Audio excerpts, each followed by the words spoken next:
Well, good evening, everybody. I think we have most of the key folks here, and it is 5 p.m., so we shall get started. I am calling the meeting to order, and even though it's not on the agenda, it's typically a good thing just to call for quorum if our recording secretary could call the names. Yes.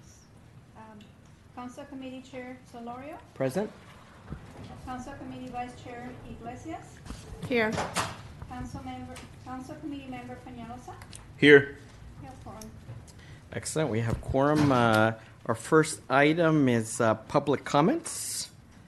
3 minutes to speak on the agenda items or matters within our jurisdiction. So we can take comments now or as the items move along.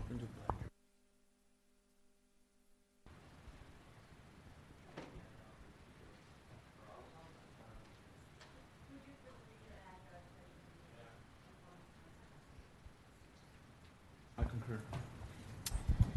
Very good.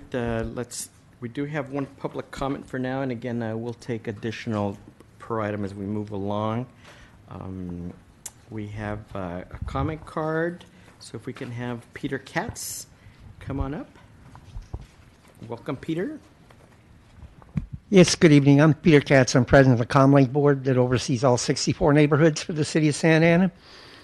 You know, we have a new city manager on board. Welcome. And hopefully you can bring some of your Anaheim talents down here.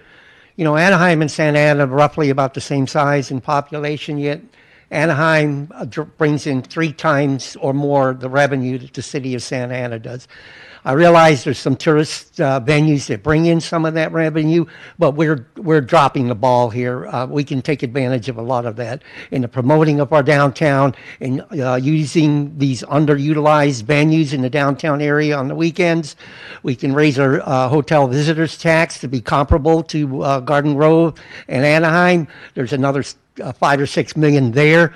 But what concerned me was I attended the last meeting of this subcommittee, and it spent 3 hours talking about whether we should add a position or cut a position. Not once in those 3 hours was it discussed on how to bring more revenue into this city. Yet, with property taxes only going up 2% a year, expenditures going up 4% a year, we're not tackling the real issues. How do we bring more dollars in here? We all want more park rangers. We want more police officers. But how do we do that without the money? You're already 1% below the max that the state constitution allows on sales tax revenue. Where do we go from here? I mean, build more units to create more property taxes to bring people from Irvine that can find a cheaper apartment in Santa Ana because they have a job in Irvine and they could commute 9 miles and save on the rent money. I mean, we're spinning our wheels here. We need to find new ways, new talents, and new ideas to promote our downtown and bring more revenue into this city, or we're in the same boat again. What's next? Sell off the police department to the sheriff's department? Thank you. Thank you, Mr. Katz. We can't have too much of a dialogue on this because it's not on the agenda, but just as a quick point, the last meeting we discussed a few things, including how to properly spend the revenue that is new that the city worked on, which is $60 million that's going to come via Measure X. We also discussed the cannabis revenue a little bit, that this year probably is going to be, let's say, 7.5 million overall. So that there's about 67 million in new revenue out of our base of about 250 million. So that is new revenue. Clearly, we need to keep working because there's a lot of needs and opportunities in town, but I think the city has been making efforts at generating revenue and will continue to work on that and be creative. And I know that's in part why we're excited that we have our new city manager that has a great background in economic development as well. Next item is approval of the minutes for November 26th and March 11th. I know some of my colleagues may not have been here, but just as an administrative item, it would be okay to have their participation. Just for the purpose of moving it, yeah. Okay. Yeah, and just for those that weren't here, I asked to put it on this agenda because I hadn't gone over the minutes and I wasn't here, or Councilwoman Iglesias. So yeah, I'll second it. Okay, so we'll take that as a motion from Councilmember Iglesias, second from Councilmember Peñalosa. So we'll deem items 1 and 2 approved. Next, we're going to go to item number 3, which is fiscal year 18-19 projected close. I know our staff has been doing a lot of work, and we have a new city manager, and we're putting everything together. Some of these items really kind of are a run through to items that will go to the council later on, where there'll be better fine tuning of all these numbers, concepts, etc. But it's better to start somewhere, even though we're still ironing out some issues. With that, I will defer the item to staff for a presentation. Thank you, Chair Solario. Actually, 3, 4, and 5 are bundled in the same presentation that our finance director has been very busy working on. And you're right, we're a little bit late in the process, seeing as we only have until the rest of June before we end the fiscal year. But overall, I think you're going to be pleased with the information that you find in there. We are projecting to close the current fiscal year with our revenues within $700,000 of what we had anticipated, and with expenditures less than what had been budgeted in total. So you will see the projection for in the black this current fiscal year, which is great news for the city. And with that, I will let Catherine walk you through all of the details.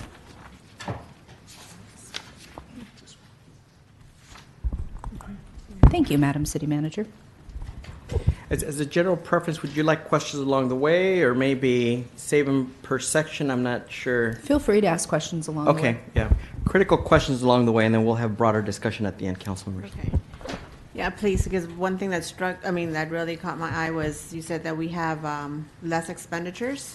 So I would like for us to have more of a conversation, more information on that, what that means. Okay.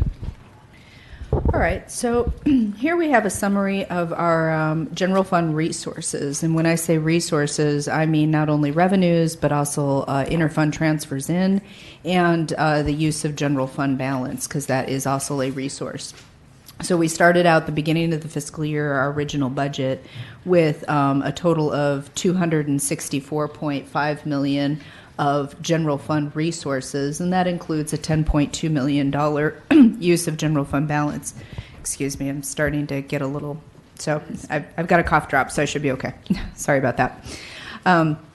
We have our July through March actuals logged there. We will have July through April actuals probably by about the end of this week, but for this meeting, we didn't quite have that information for you. So we have 9 months of actuals. And to date, we've received $159.4 million. And then you see there that we have our estimates of where we think we'll land at the end of the year. So that first sales tax item is your Bradley Burns, your regular 1% sales tax allocation. This is pre-Measure X. This is what every city is entitled to. In our original budget, we had a $47.9 million estimate. We did receive information from our sales tax consultant indicating that we would be looking at a little bit more than $51 million, so that's good news for the city. Obviously, the voters passed Measure X, so we have included a revenue estimate of $15 million for that. Again, it's just a preliminary estimate because we haven't seen any actual activity yet, and that may be adjusted as we go along. Our property tax and property tax in lieu of VLF are not that much different than what we originally projected at the beginning of the year.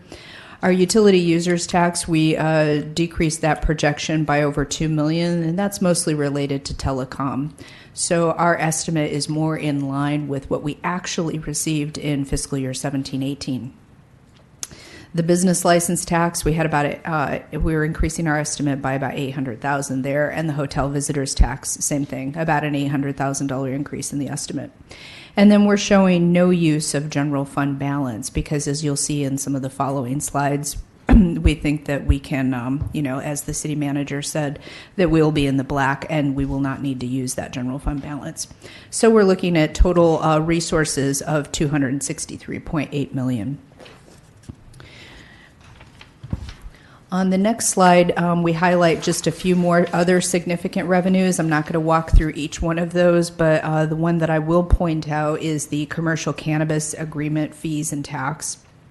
So prior to the measure passing in November, these were operating agreement fees, and then after the measure passed, it became a tax. So that's why we have both names referenced there. We started the fiscal year estimating that we might receive $7.8 million in revenue from the commercial sector. Now, this would include cultivation, manufacturing, testing, et cetera. But we reduced our estimate significantly down to $625,000 as reported with our mid-year report to City Council. And this was due to the fact that there's not a lot of commercial businesses that are permitted and operating as of yet. If there's no further questions on that slide, I'll keep moving along. That's for the cultivation, right? Manufacturing, cultivation, testing, Okay. and distribution. Okay. On the next slide, we have a summary of our general fund expenditures by department. The reason that we report out by department is because our budgetary compliance is by fund, by department. So we have there the original budget, the amended budget. Original budget was $264.5 million, matched our original budget on resources, and then our amended budget is $262 million. A couple things that I'd like to point out here. You'll see that there's asterisks on the first two line items in the amended budget column. We actually expect that those two programs will go over budget. The first city manager program going over budget due to the some unexpected payouts for employee separations. And then the legislative program we think may go over by about $20,000. It's fairly immaterial, but it would still be over budget. And the reason for that is that we have corrected some of our overhead allocations this year. We're trying to tighten things up so that we pass muster with future audits.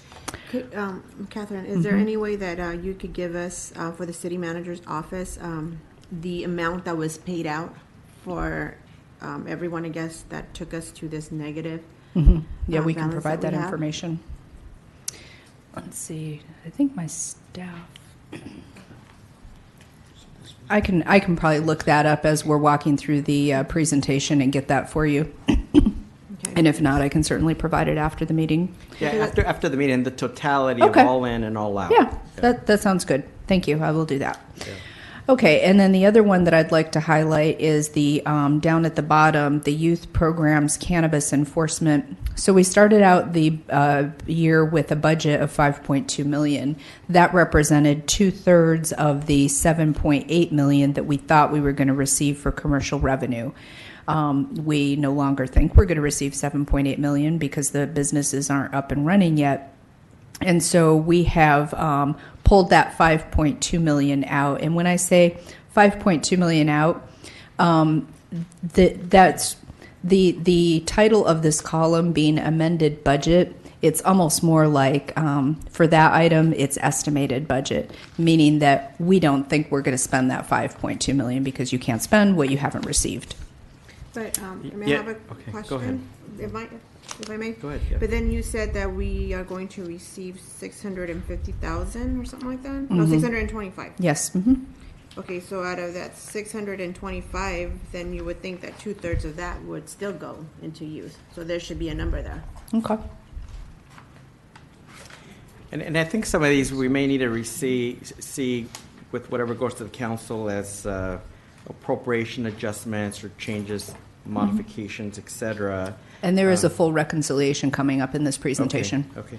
You know, related to that question and point, I would remind everybody that it's my firm belief that the adult use retail cannabis revenue, which we're now estimating to be 5.75, in addition to the 625, the 1/3 general policy that the council has supported and been promoting per council policy, and the reso is also to be used towards those things. And, although I guess theoretically we could say we've assigned it for other things, in good faith, I really do believe that we need to set aside some of those dollars for youth programs and enforcement, and maybe that could be a staff recommendation, or it may need to be a council recommendation from the dais. And we do have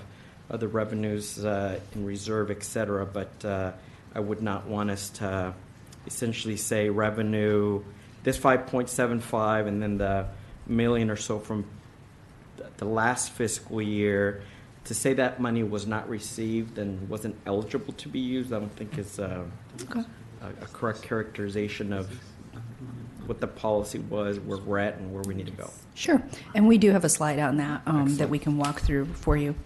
So our July through March actuals are close to $190 million there. And let's see, I think that's pretty much it. Oh, and then for those, so the two items that I asterisked that I think may go over budget, we're prepared before fiscal year end to come back to the full city council with a recommendation for some budget transfers between departments to take care of those overages. But just to be clear, there would overall be no increase to the general fund budget. It would just be a shifting from one department to another. Recommendation to the full city council. Quick question for you. Certainly. On the police department, I see that you have an original budget of 131 million. Then you have an amended budget of 132 million, 99. Yeah. And then you have the actuals being 95 million. So you didn't put an asterisk on that one. Why is that? Well, we have received direction from the city council for the police department to live within their budget, and so we're expecting them to do so. Okay, so then you'll let us know how they're spending their money, or where is it that they're making ends meet? We can provide more details to you, yeah. Yeah, because right here, just looking at this, just doesn't make sense. There should be a negative amount somewhere. Okay. Mr. Chairman. Yeah. I also had a question on it was the police, the fire, the planning, and the city attorney's office. I'm just trying to understand this chart. So are these actuals? Did they all spend under the allocated budget that they originally had? Well, for this the is fiscal just year? July through March, and so we still have 3 months to go. Okay. So this is really a very, very preliminary number, and you can see that our total overall expended amount is 72.4%. 3/4 of the way through the year, you'd expect that to be somewhere 75% or less, and so overall, we're doing good. I was going to say, because if in 9 months the fire department, is 42 million, I don't think that. Well, I guess fire season's coming up, so it's more. I mean, I don't know. And for those guys, they have a schedule of payment, so it's just probably a function of that. Yeah, they get the same payment monthly. Yeah, they have a. And this actually includes 10 months of payments, which is why we have the little note there. And for the city attorney's office, if again in 9 months they've spent 2.5 million estimate, I mean, do we expect them to spend close to $1 million in the next 3 months? It's entirely possible. The reason that we think that we're going to be able to bring some transfer recommendations to you for the couple of programs that we expect to be over is because we expect some of the other programs to be under. And it's actually quite normal for general fund expenditures to be a little bit less than budget each year. Typically, most cities budget fairly conservatively because you don't want to keep running back to the city council every time that a picnic table needs replacing.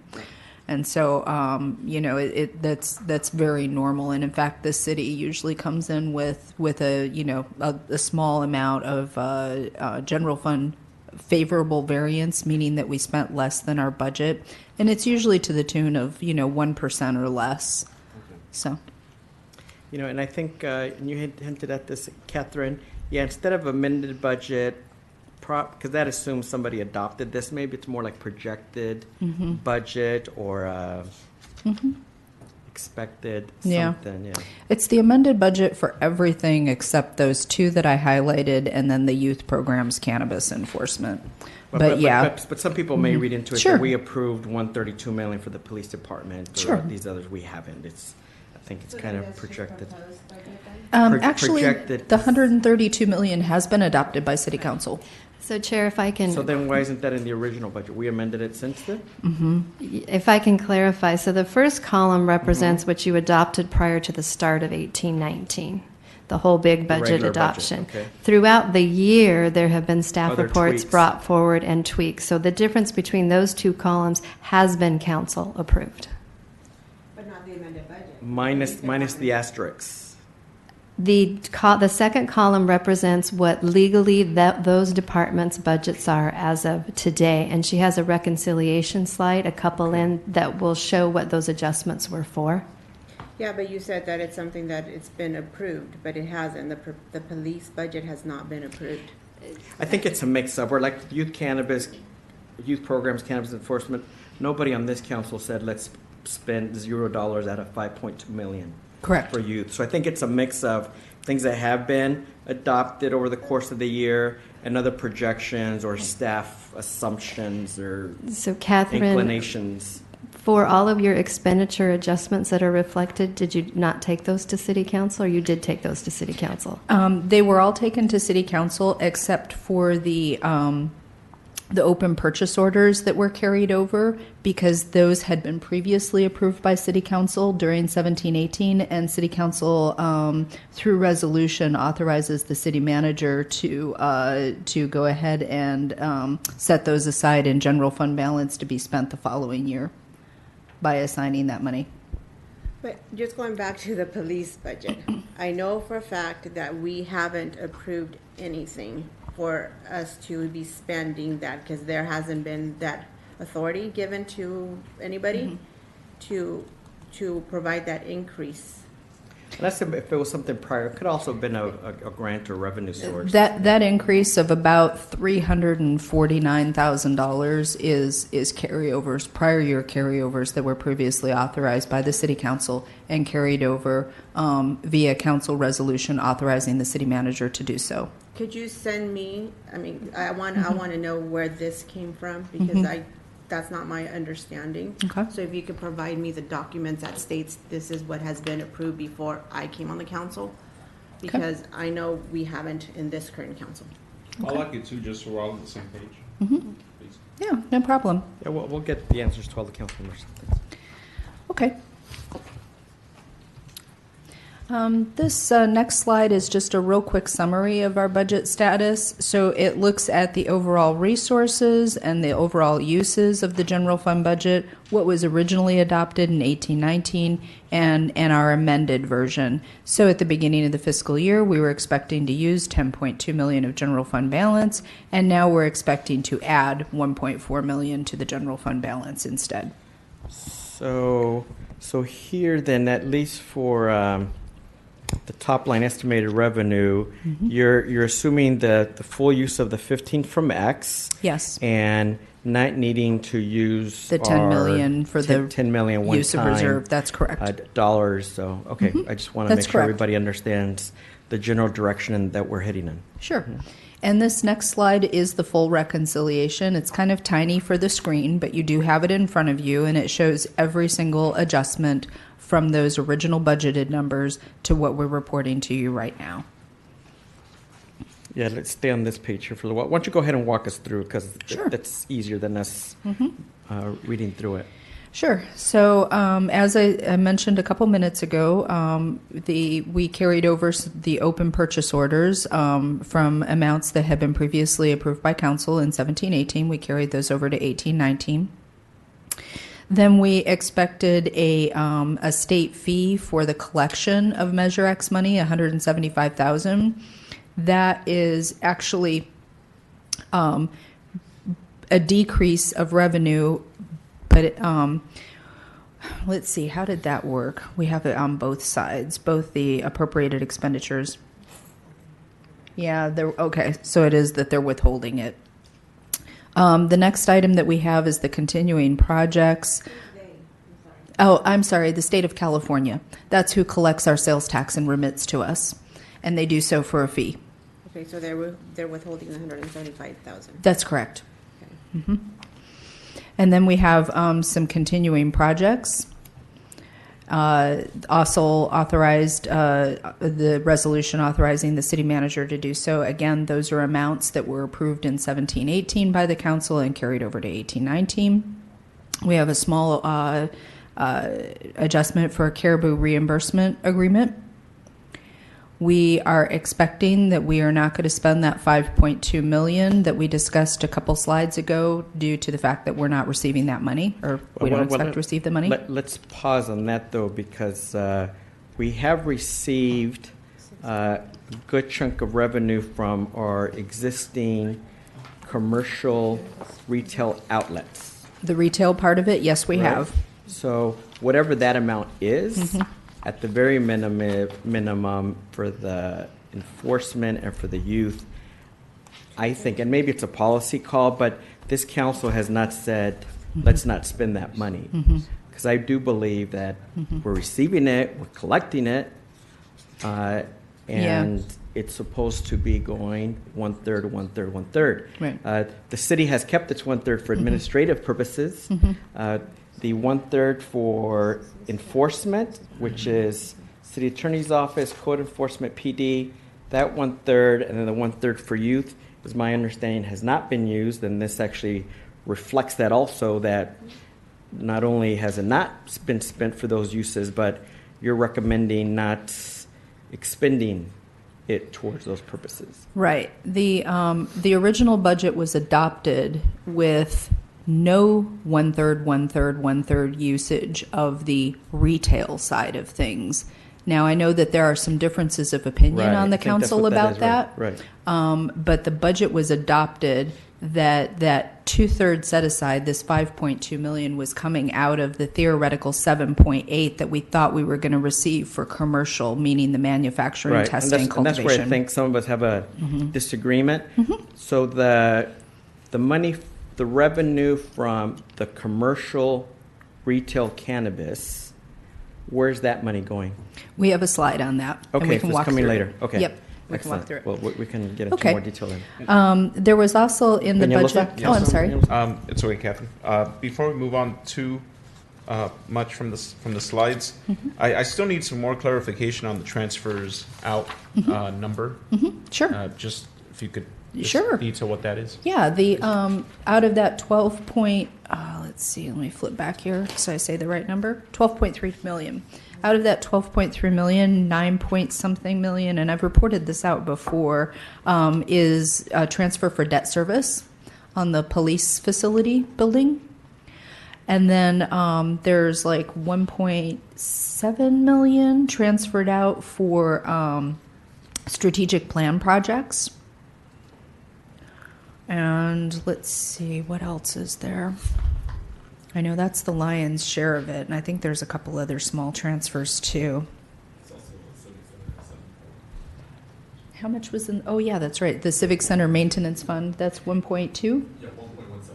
Yeah, okay, so 1.2 million going to the Civic Center Maintenance Fund for our contribution of Civic Center maintenance. So, So instead of these being listed as just a transfers out, why don't we have it broken down as that? As 9.3 going to our debt services for the jail, which is ending in a couple of years, from what I hear. A few years. And 1.7 you said for so like those projects. What projects? What exactly does that mean? yeah, What- and we have all of it broken down in the budget document itself, but that's a very thick document to digest and try to flip through to find all that information. But certainly for even summary presentations, we can provide that going please, forward. That'd be very helpful. Yeah, no problem. Especially for us newer ones that are kind of trying to understand what these numbers Yeah, you or got where it. they're going. Okay. Thank you. And then also too is for transparency for the public to know where it's going more than anything. Yeah, they need Yeah. to know because just looking at 12.3 million, it's like, okay, where's that being transferred to? Right. Yeah. It's Okay. a lot of money. You got it. And this is also a PowerPoint, and we'll have staff reports with other detail, but it's good to anticipate this so that they can be included in the other work. Yeah, it helps to have your feedback, no doubt. Okay, so back to this reconciliation slide here. The original budget also contemplated that we would have $1.5 million of cost savings. There was an original plan that was never implemented, and so we do not think that we're going to have those 1.5 million of cost savings. Yeah, I think the scenario for that was if Measure X didn't pass, that we were going to need to start making some internal cuts, and Yes. that no longer is Right. relevant. Thank you. And then on the revenue side, the rest of those adjustments, we've talked through some of them. Our initial estimate of Measure X for 1 quarter, our increased estimate for our Bradley Burns sales tax. And going forward, I'm going to start referring to sales tax Measure X and sales tax Bradley Burns. Bradley Burns is the state law that authorizes us to collect that 1% that we've been collecting all along. And so that way it'll be real clear, the two different sources of revenue. And then we also had some property tax savings, or what that is. Okay, so we refinanced some redevelopment debt. And because we refinanced that redevelopment debt, we had debt service savings, meaning that our payments are now lower than what they used to be. So with the lower payments, that means that there's more of that former tax increment revenue, which is now called Redevelopment Property Tax Trust Fund. There's more available to distribute to the taxing entities. The city is a taxing entity that gets a piece of that 1% assessment. And so if you have savings on your debt service, there's more to go around. So the school district's going to get more, we're getting more, the city's getting more, the county's getting more, everybody's getting a little bit more of those savings. And our share is $1 million that we're expecting from that. Which is just temporary in nature. It's $1 million for, I think, this year and 2 more years because the debt was structured that way. Then we also increased our estimates, like I said, for both the hotel visitors tax and the business tax. This is based on our best information to date. The decrease in utility users tax related to telecommunications. Again, this is to decrease our estimate to be more in line with what was actually collected in fiscal year 17-18. So what I mean by that is that the original 18-19 budget was a little overly optimistic. And then the cannabis tax, related to medical, has decreased. What we're finding is it's trending down a little bit from where it was, and we believe that that's why the adult use retail has ticked up a little bit. We think that there's a little bit of movement from medical to adult use.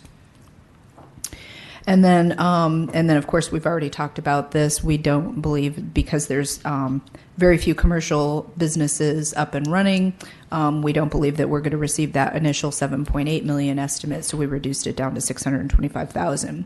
And then, of course, parking fines, and we decreased that revenue estimate because we're not fully staffed.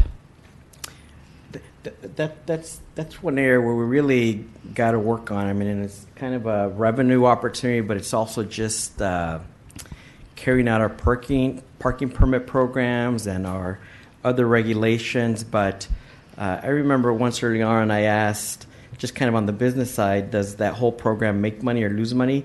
It makes money. And so one of the things on programs that make money is you want to staff them up, keep them at 100%.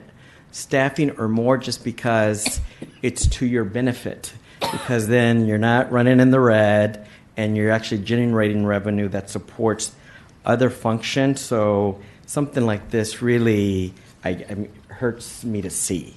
And it's, probably a combination of HR hiring issues and I guess public works management of the whole area. And there's no need for this. At the same time, you have people, working class people paying money for these parking permit programs. They'll call, say, hey, you're not proactive, you're not ticketing on our street. Can you come out and ticket? And often people also do not show up for that. So here you have the situation where not only is response time bad, but folks are paying for this service. And it takes 1, 2, maybe even 3 years to set up the program. So to do all that, largely volunteer, even though we changed our policy to fix that piece a little bit, really to on the back end after 1, 2, 3 years of getting that up, and then for them to call because there's an issue, and for us to say, sorry, we can't send somebody out, we're not staffed up, not good. And so this is, hopefully for our new city manager, something to be focused on as well. Thank you. May I say something to that, though? Yeah, go ahead. I don't want it to be used as a punitive measure, though, because that's what's happening in our community. It seems like where we really need enforcement to be made, it's not happening. And then where there's really something that, it's just taking advantage of our community, it's happening. So what I would want is to be an actual something that is legal. And and of course it's legal what we're doing, but what I mean is something that it's really helping our community abide by the rules that we have, but not intentionally going out there looking, so we can intentionally find our. Well, we find do our- got to have a proactive program. Maybe if you're speaking about fairness, Yes, but we but- have parking permits. We have to enforce Yeah, but our. it's two different things. our- It's parking fines and then parking permits. I totally get it, but the parking fines is something that we need to ensure that we're working with our community. Maybe we need to have more education on, where they can and cannot park, and then definitely, yeah. So education, yeah, that would be good. Yeah, but that just increasing it for the sake of increasing it, I don't think it's right. Yeah, Councilman Peñalosa? I think I understand what both of my colleagues are saying. I agree with both of them. There should be I think an increase in parking enforcement along, because I work full time in Santa Ana, so I'm here a lot. And just cars in industrial areas just kind of linger for weeks. And sometimes we'll call and there's nobody comes, and there's a lot of opportunity there to have some enforcement and alleviate the parking issues in our city. But also, I do understand what Councilwoman Iglesias is saying, how we don't want to, be hawks either. And I heard that there's Bluetooth now on these parking meters where it's like expired and within 30 seconds you get a ticket. Like, I don't think that's what I want within 10 seconds. no. See, that's not fair either. I got, I was a minute over my expired meter at Worst House Sausages, and this was before I became a council member, and I paid $70. So it was a minute. So that's something that we also don't. It's a community that doesn't have much, so we don't want to shake them down either. But there are areas where people do, in regards to enforcing just the simple parking laws. Yeah. It's a balance, and I think a good part is education. Another part too is if some neighborhoods don't really want it, there's processes also to do away with the entirety of the parking permit program. But if you institute it, you kind of institute it also with enforce it, and so we got to just find that balance. Thank you. This is just a discussion for another time, but in regards to the parking permits, they're hideous. Putting them on the car, they're like that big. I've seen them. I don't know why anybody would want to put that on their cars. Maybe whoever is in charge of that, we could design something a little more smaller and less modern. Modernize it. Yeah, a hanging one or but that. If you guys have seen them, they're this big and they're on the back of people's cars. It's just, I wouldn't put that on my car. So, anyways, that's it. Okay. Noted. Thank you. All right. Chair Solorio, you had requested this information to be presented before the the ballot title, the complete ballot language to Measure X. Right, and we had this the last time, but it's good to bring it out again. Yeah, and you wanted us to add the actual ballot title as well, and so we did that. And it's just a reminder for us all. And then as another reminder, Measure X is general fund revenue, so it can be used for any legal purpose of the city. On this item here, before you present it, Sure. I think this is staff way of saying, of the things that we've spent this year thus far already, we think that these categories would be eligible and consistent with the language in X. Council hasn't approved this. We haven't reviewed this. This is just kind of one way of showing one view of what's been done, and if we want to have Measure X revenues credited towards it. That is correct. You summarized it well, and we have some further detail down at the bottom there. So based on the items that were listed in the ballot language, we think that we will have total 18-19 spending of $33.9 million. This includes a lot of information from the departments. So both the police department and the fire authority track their calls, and they were able to give us good statistics on how many calls are associated with responses for homelessness. And we have some good information there. And then we also have been accumulating actual other staff time and direct costs for addressing it. So things like, anywhere from using trucks to go clean up encampments, other staff time. I know that Stephen's department has, put quite a bit of effort into it. So all of that's been captured here. The quality of life stuff as well? Yeah, Okay.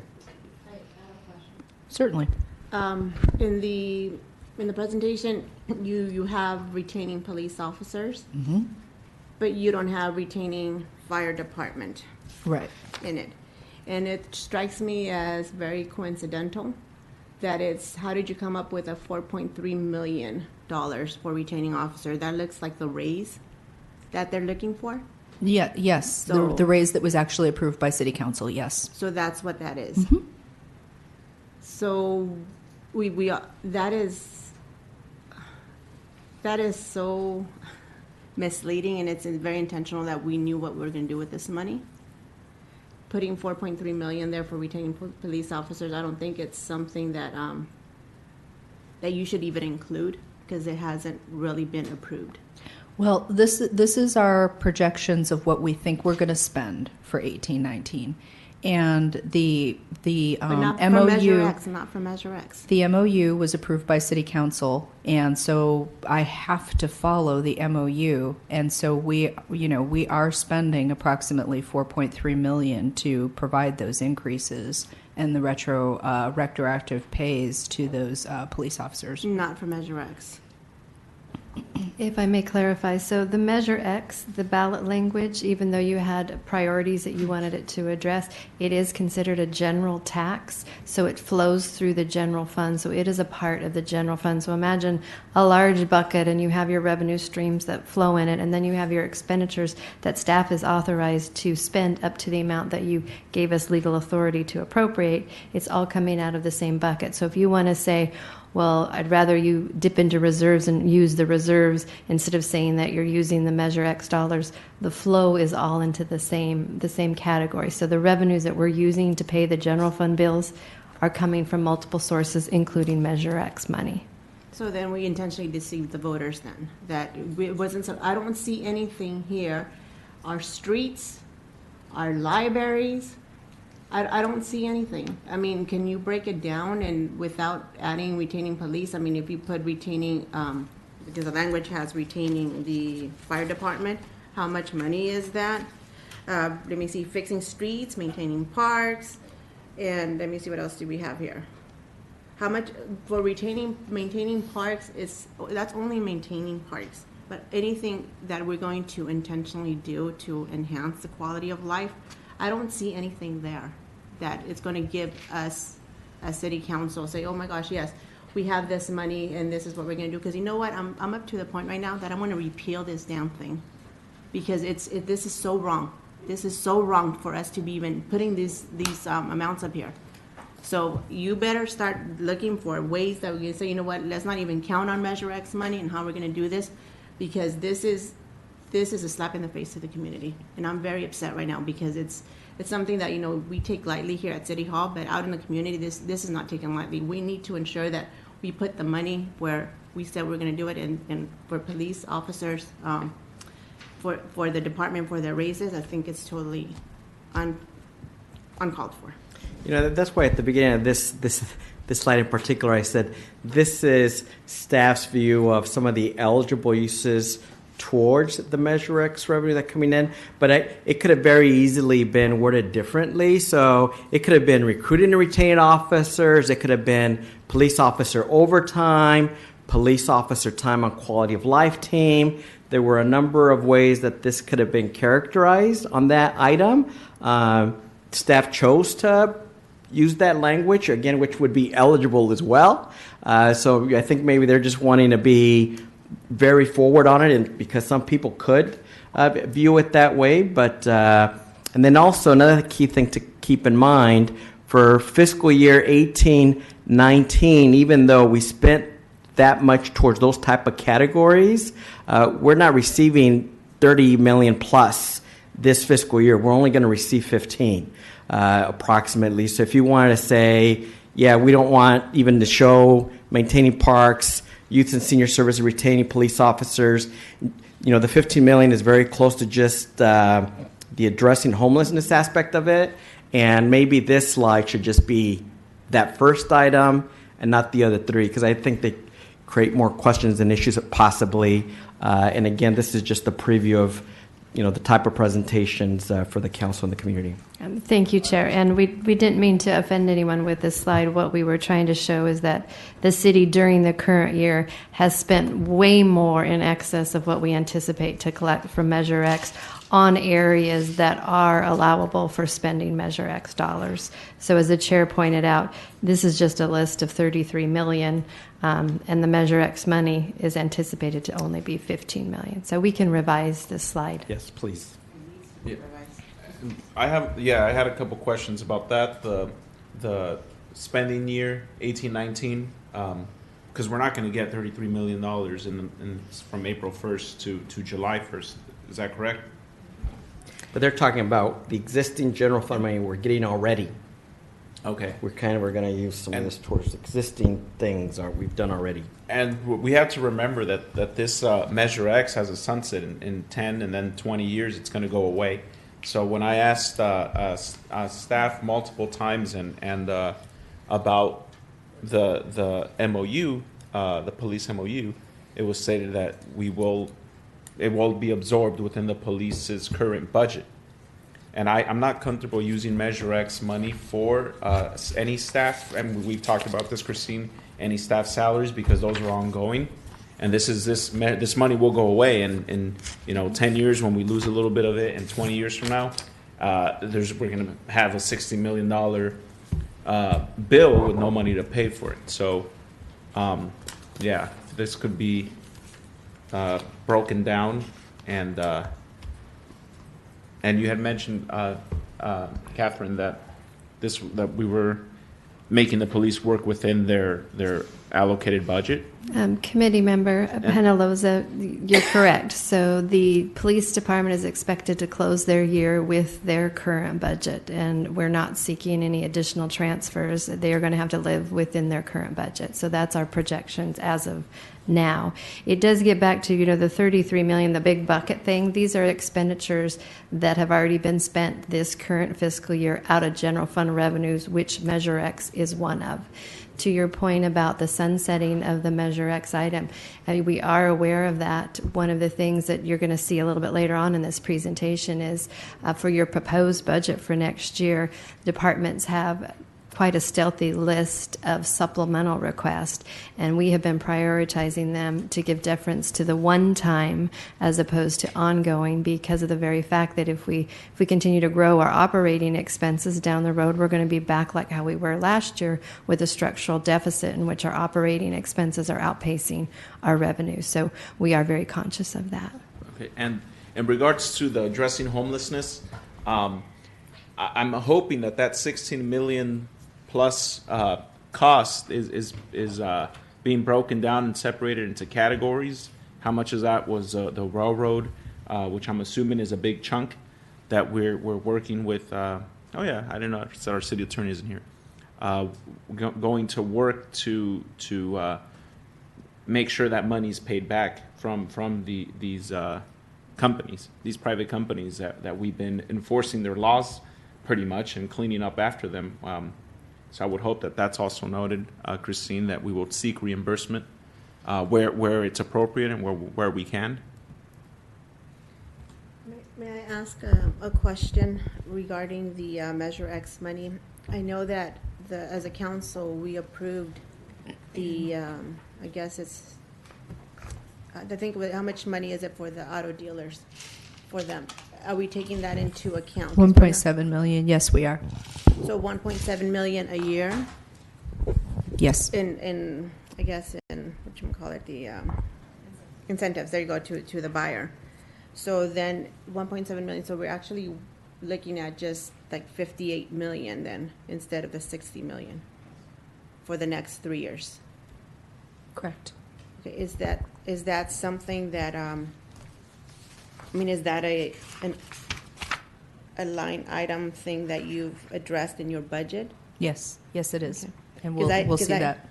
Because I didn't see that, because you put sales tax, going back to page 6, you put sales tax measure X, you put 15 million. But how much money out of that 15 million is going into the auto incentive?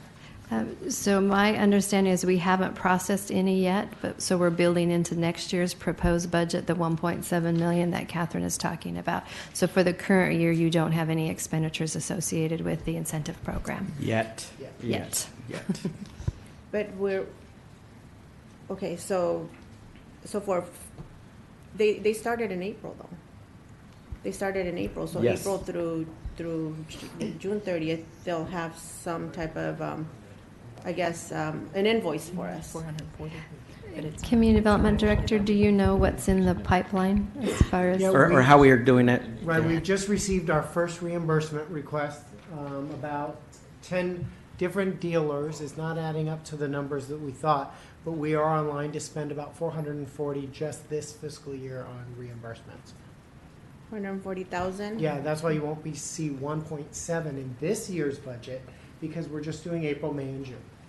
But that's what we're doing with this budget, amended budget, April, May, and June. So why aren't we counting whatever the percentage of what we're supposed to be paying to the auto dealers as part of an expense on this? Probably just because it's a smaller item, but it could be for the council. We can include it. Yeah. So how many cars have they reported? Mark, I think it's up to 45 right now. 45 cars for April. Have they seen a drop from last year's same time? They haven't showed those numbers yet, but we'll definitely provide updates to the council. Okay, yeah, if we could get that to see how, if it is affecting the market. We will. Okay. So, as promised, this is the slide on cannabis-related revenue. So what we have here is going all the way back to fiscal year 15-16, our actual revenues for medical-related activity, and then, of course, the adult use, which is retail, and then the commercial, which is the manufacturing, testing, cultivation, and distribution. And so you can see by year what our actual revenue has been. And then for fiscal year 18-19 through March, so 9 months of revenue, you can see that we've collected a total of a little over $5 million for the current fiscal year. The 2/3 of adult use and commercial. So the city council adopted a resolution that has us establishing a new fund and starting to put away in that new fund in fiscal year 19-20, 2/3 of the adult use and the commercial related revenue. But we know that there is a desire among some members of the council to, track that back to its inception. And so we have that information here. It totals $4.5 million for the last fiscal year and the current fiscal year through March. And then we also thought it would be interesting to take a look at what we've actually spent on enforcement activities related to cannabis and just do a little comparison with that. So that information is also provided. Catherine, you said 4.5 million? I don't see a 4.5 million. It's the 1675 plus the 2827. Start with which column or row? It's the row that's called 2/3 adult use and commercial. Okay. It's the combination of the 17-18 actual and our actual receipts through March. If you add those two numbers, it's 4.5 million. In regards to the spending enforcement, what area of enforcement is that? Is that going to code enforcement? Is that just going to city staff? Is that going to busting the illegal shops? Or what? All of the above. Okay. Code enforcement, PD, city attorney's office, busting illegal shops, all of the above. And it's just to give you a general sense of that we're spending, Right. not that we've made a specific policy decision or used the 1/3 enforcement for that. Just for my purposes, could you provide me a breakdown of the enforcement, how much, we allocated for code enforcement, how much we allocated for PD? And then the rest, because it'll give me a better picture of where we're focusing our resources on. Okay, we can do that. So I think as it relates to this slide, and this is a good slide, and I agree that these numbers look about right in terms of what's been raised towards this. So again, the way I view it is that, we haven't been using the money for youth or enforcement. The ordinance that was referenced did have a typo issue at the end, so it's unclear if it was for fiscal year 1820 or 1920. But I think at some point the question for this council is, of that 2/3 money, do we want to just start using it July 1st and do that as part of the next fiscal year's budget, or possibly with the action before then to do an action separate? I think we probably have so much on our plate with respect to all this that it might be best just to do something in conjunction with the next fiscal year budget. But my feeling, and I believe Councilmember Villegas is also in the audience, we've been making promises for a year and a half too that the 1/3 for youth, the 1/3 for enforcement was going to use for those things, and it's taken us a while to put the fund together and other items, but we still need to be true to that commitment. And the dollars, because they're unused, are in the general fund or in one of the reserve pots, or we can just find a like amount to credit it. And again, there was a general commitment, and at some point we just got to figure out how to address that and how to spend it. Another idea that I had for the short term and or for next year is this idea that the way we refocused our CDBG grants was largely to focus on youth-oriented things. So it would be, for example, a sign of good faith for us to see which youth programs didn't get funded this year, which this year weren't many. So maybe we can say, hey, late surprise, because I think probably right now they're working on the contracts for this next fiscal year, and maybe granting it to them, sooner than later. Or for next year, rather than spending what's approximately $800,000 for those kinds of grants, maybe we double it, just as one example of how we might want to spend that. But it's a good amount of money, and we need to be thoughtful of it. And again, I don't want to be in year 5 and us still not having spent $1 Right. towards this. And we do propose, not propose, but we do have one scenario later on in the slideshow here of one option for you. But you're right, there's many different options of what the city council can do with this money. Correct. And we'll show you what Yeah. one looks like. And we don't want to spend it unwisely either. So I'm not saying we need to spend it all now and get it out the door. We want to be thoughtful about it, but at the same time, even if it's just smaller amounts in good faith, just so we could say that we started, would be helpful. Because I would say of all the things out there, the most deserving are the youth programs and code enforcement. Okay. PD and city attorney's office, they have access to other resources, and I don't feel as bad for them, but for code enforcement and youth programs, very deserving, and they need the help, and they're doing a lot, and could do more. Okay. Councilmember? With that said, because I'm a little confused on how this is laid out, because if we go back to the beginning slides where we have the city attorney's office operating under their proposed budget or projected budget for the fiscal year, but here we have 3 or whatever that is, 1.8 plus 1.2 that are going to go into code enforcement. Is that part of the projected budget for the city attorney's office? And just using the city attorney's office as an example, but I mean PD, city attorney, code enforcement. Sure. Are these numbers already in that proposed budget? Or because if they're operating at shortfalls, I'm just trying to understand how the two connect. Right, and we do have some proposals for that, but just to be clear on this slide, when we say the spending for enforcement, that enforcement category includes code enforcement, PD, and city attorney. And we will provide the breakdown per your request, Councilmember Iglesias.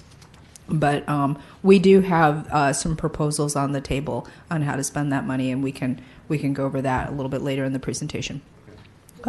Just to follow up on Councilmember Solorio, he mentioned about the CDGB money.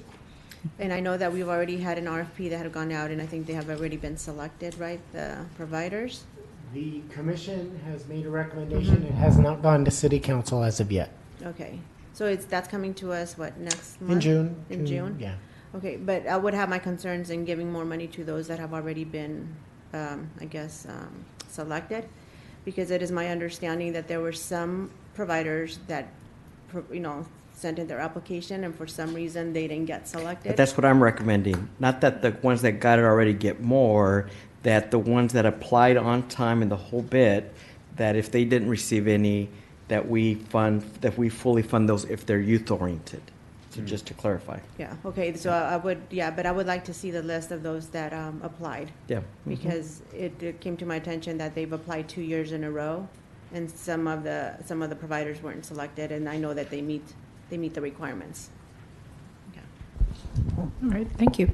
Yeah, because I think because that program is also federally regulated, and so it's very closely watched. I think just long as same deadlines, same rules, et cetera, it may be possible. And again, if not for this year, for the next fiscal year, but that's just a nice existing program that is very justifiable.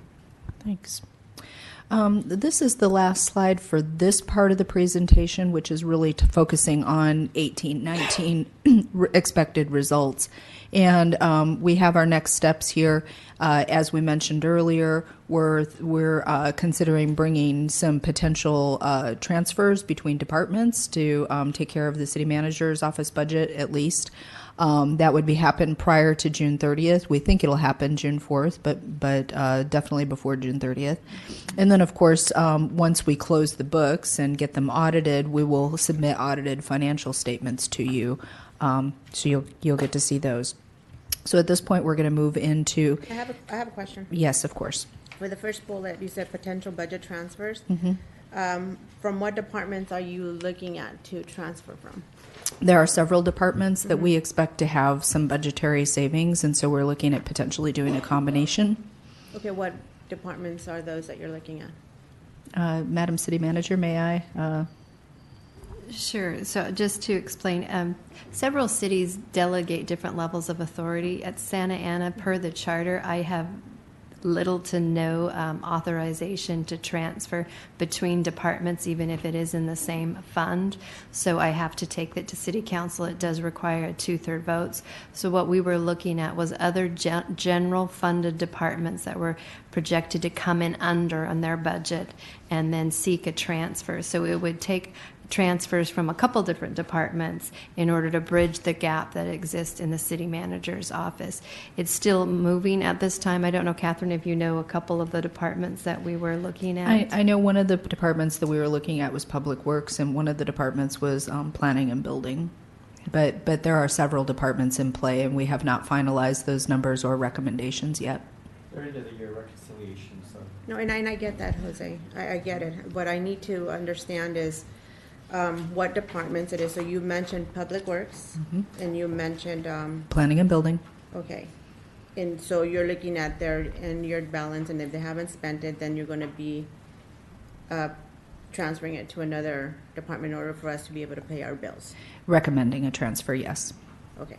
And I would like to know, even though it's Public Works and it's planning, I need to know how that money specifically from what, I guess, even though it's Public Works, but what specifically was that money allocated for? Sure.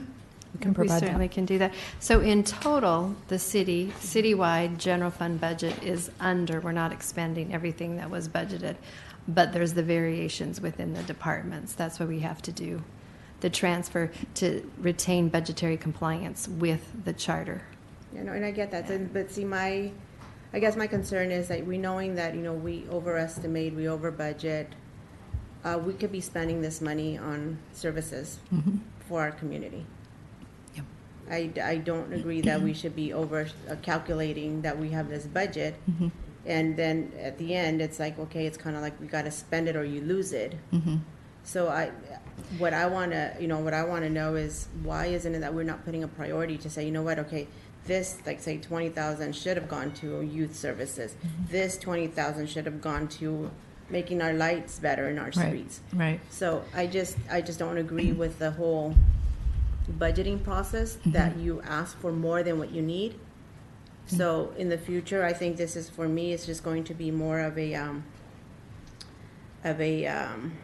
template, I guess, of where we're going to start, and then how we're going to move forward. But if you're telling me that you're going to have, I don't know how much money it is that we have to appropriate, but if you're going to have $60,000 less in departments, it's like, then why did you ask for the money?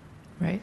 A couple answers to that. One, our typical expected variance of 1% overall is a very small margin.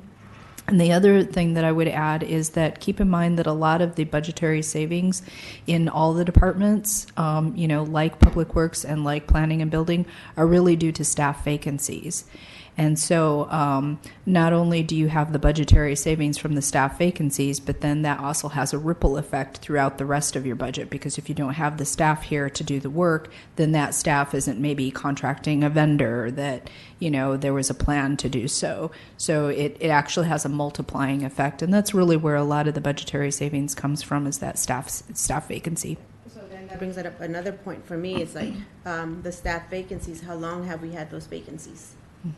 So if I see a trend that, every department is budgeting 2 staff vacancies like every year, it's like, then if we know that we've been working without those vacancies, then don't ask for that money. Let's allocate it for services for our community. And then also, we had brought a recommendation back to this committee at your previous meeting, looking at some of the staffing requests. And I know Human Resources had a couple staffing requests because, one of the reasons why our vacancies continue on is because we don't have the resources to actually go out and do the recruitments, et cetera, et cetera. So that is definitely one of our proposals. So then we need to start looking, for my purposes, is like we need to start looking at where exactly is it that we need the staff and not over calculate for a staffing in one department. Perfect example is the police department. We have been, working with 61 vacancies, and then the budget, they requested every year, but we never fill them. We know we're not going to fill them because, people leave, and then we don't hire as many as we think we're going to hire. So if we have been working without those officers, then what we need to do is, okay, then don't budget. Let's look on that, how much money those officers, those positions, not the officers, those positions, we could allocate it for libraries, we could allocate it for parks, and we could allocate it for our community. So I think in the future, Madam City Manager, that's how I would like to see it, is like, because I know for a fact that especially the police department, they had been, in 2008, we had, the way that Chief Walters used to run it, it was 10 vacancies. That was the most that we ever had. But now it's like we were working with 61 vacancies, so every time we're like, and then we budget for those. So I don't agree. So in the future, if you could just kind of give me a breakdown. Absolutely, yeah. Committee member, and it would be wonderful if we could hit our budget revenues and our budget expenditures with 100% accuracy. I think would be the only city in order to do that. I do think with the staffing, and I wasn't here at this time, but when all of the cities went through the economic recession, which hit government really hard in 2010, one of the most common tools is they froze hiring. So as a result, all departments stacked up several vacancies and weren't allowed to fill them. Now that we've recovered from the recession, we're way behind in filling all of those positions. So I do believe that we probably have budgeted for them in the hopes that we're going to get all of those positions filled. But for example, in the police department, it's going to take over a year to catch up with filling those. So we'll take a look at the positions that we have funded in the proposed budget for you. And if we don't think that the department is actually going to bring a body in there, we can reprogram that money for your consideration. And I just had a comment. I think that I just want to applaud those departments that have been working under their projected budget, because that just shows that you guys are working under. And I think it's important to always have a little bit of wiggle room, whether it's the 1% margin, because I mean, like Catherine mentioned, you're one contract away from now being over budget. So that brings them now to the city council to ask for more money. So the fact that there's a little extra money in these departments is, I mean, we should be using them for services if there are, like public works, maybe if there's extra money, do extra cleaning, extra enforcement, or code enforcement, or any department. But that wiggle room is, I think, is important to remain. A couple points on the same discussion. I mean, overall, for public agencies and managers, we want to be on time and on budget or under budget. I mean, that's rule number one. In terms of how lean this organization is, we really, compared to other public agencies, getting it so close actually is hard. So if the goal is that agencies, I mean, the department should spend all their money, this city does very well. You got to balance it out with other entities with the use it or lose it stuff. They at the end of the year will buy inefficient stuff or things that they don't really need. So we want to spend wisely. Same with vacancies. I think the point is, now that we got through the Great Recession, that we're balancing out our revenues, it's time to be real on what positions we need or don't need. City Manager Ridge is correct in that from when we froze a lot of positions, cut down the size of the force, we left the positions on the book so that as revenues grew again, that they may be able to fill those. But in some areas, maybe that makes sense. Others it doesn't. In RPD, really it's a mix of both. And, we're not being as successful in others in hiring and retaining folks. And they probably do have more positions in there than realistically they can fill at any one time. So I agree, we got to be realistic with that. Thank you. Okay, so moving on to the 1920 portion of our presentation, just a quick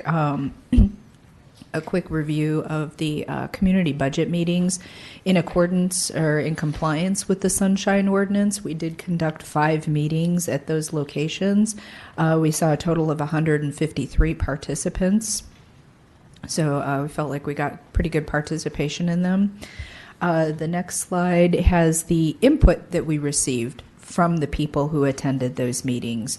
So they had some very, ideas that you would expect.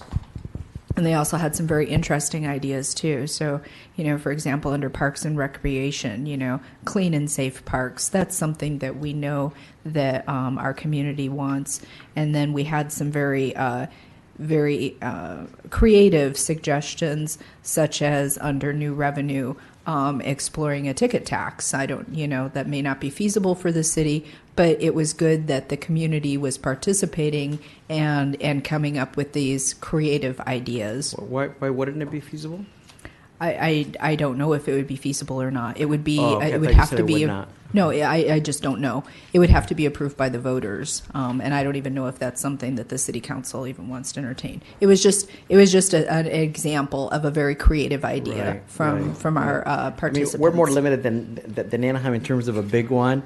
At a much smaller scale, eligible under that possibly could be, our golf courses, the zoo, the Discovery Cube, the museum, any place, movie theaters, places where you get a per person ticket, and in addition to a sales tax, you could put on there. I think like in Anaheim, the proposal has been $1 a ticket. I think so-called gate tax. So-called gate tax is what they say. We don't have a movie theater. We have one too. What main those place? Don't count. I mean, no, a big one. Count. We don't have a big one, but we do have some. Yeah. So I won't walk through each one of those, but you do have this for your information, and this information will also be presented to the entire city council as well. Going back to the community input. Sure. Okay, I attended, I think 3 of those meetings.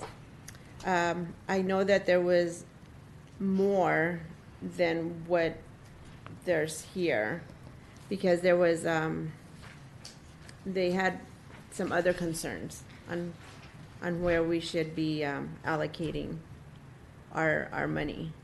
So did you capture everything in this right here? My staff did their very best to take detailed notes when when we were getting community feedback. So we felt like we captured most everything. If you can think of something that we missed, I would love to know it. Because weren't these the ones when you were using the clicker and trying to use whatever was your priorities and Well, whatever it was? These were actually a compilation of actual verbal comments from the participants where they asked questions, they made comments, they stood up, they talked.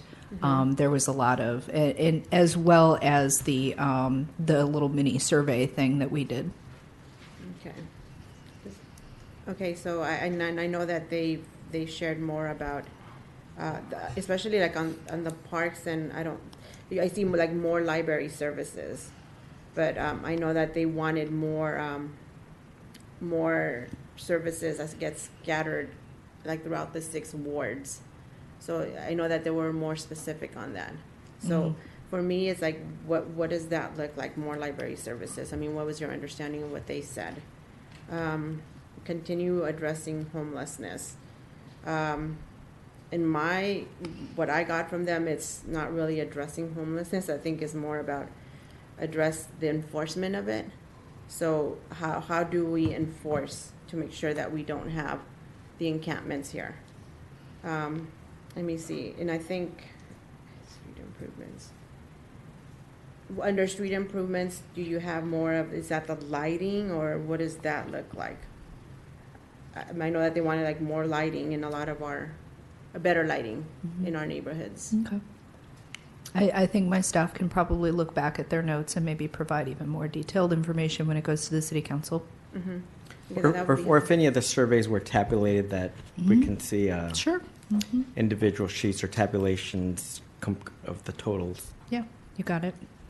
It's just to give us a flavor. I know it's a summary. I was going to say again that these are PowerPoints, so I mean they're meant to be very like just Right. But yeah, I would like maybe detailed reports eventually when it comes before us. Okay, we can do that. Thank you. All right, this next slide here is a look at what we think that our general fund revenue. Oh, I'm Kathy, sorry. Really quick, I'm assuming that we'll have the chance to have this dialogue at a later time for new revenue ideas from the council, right?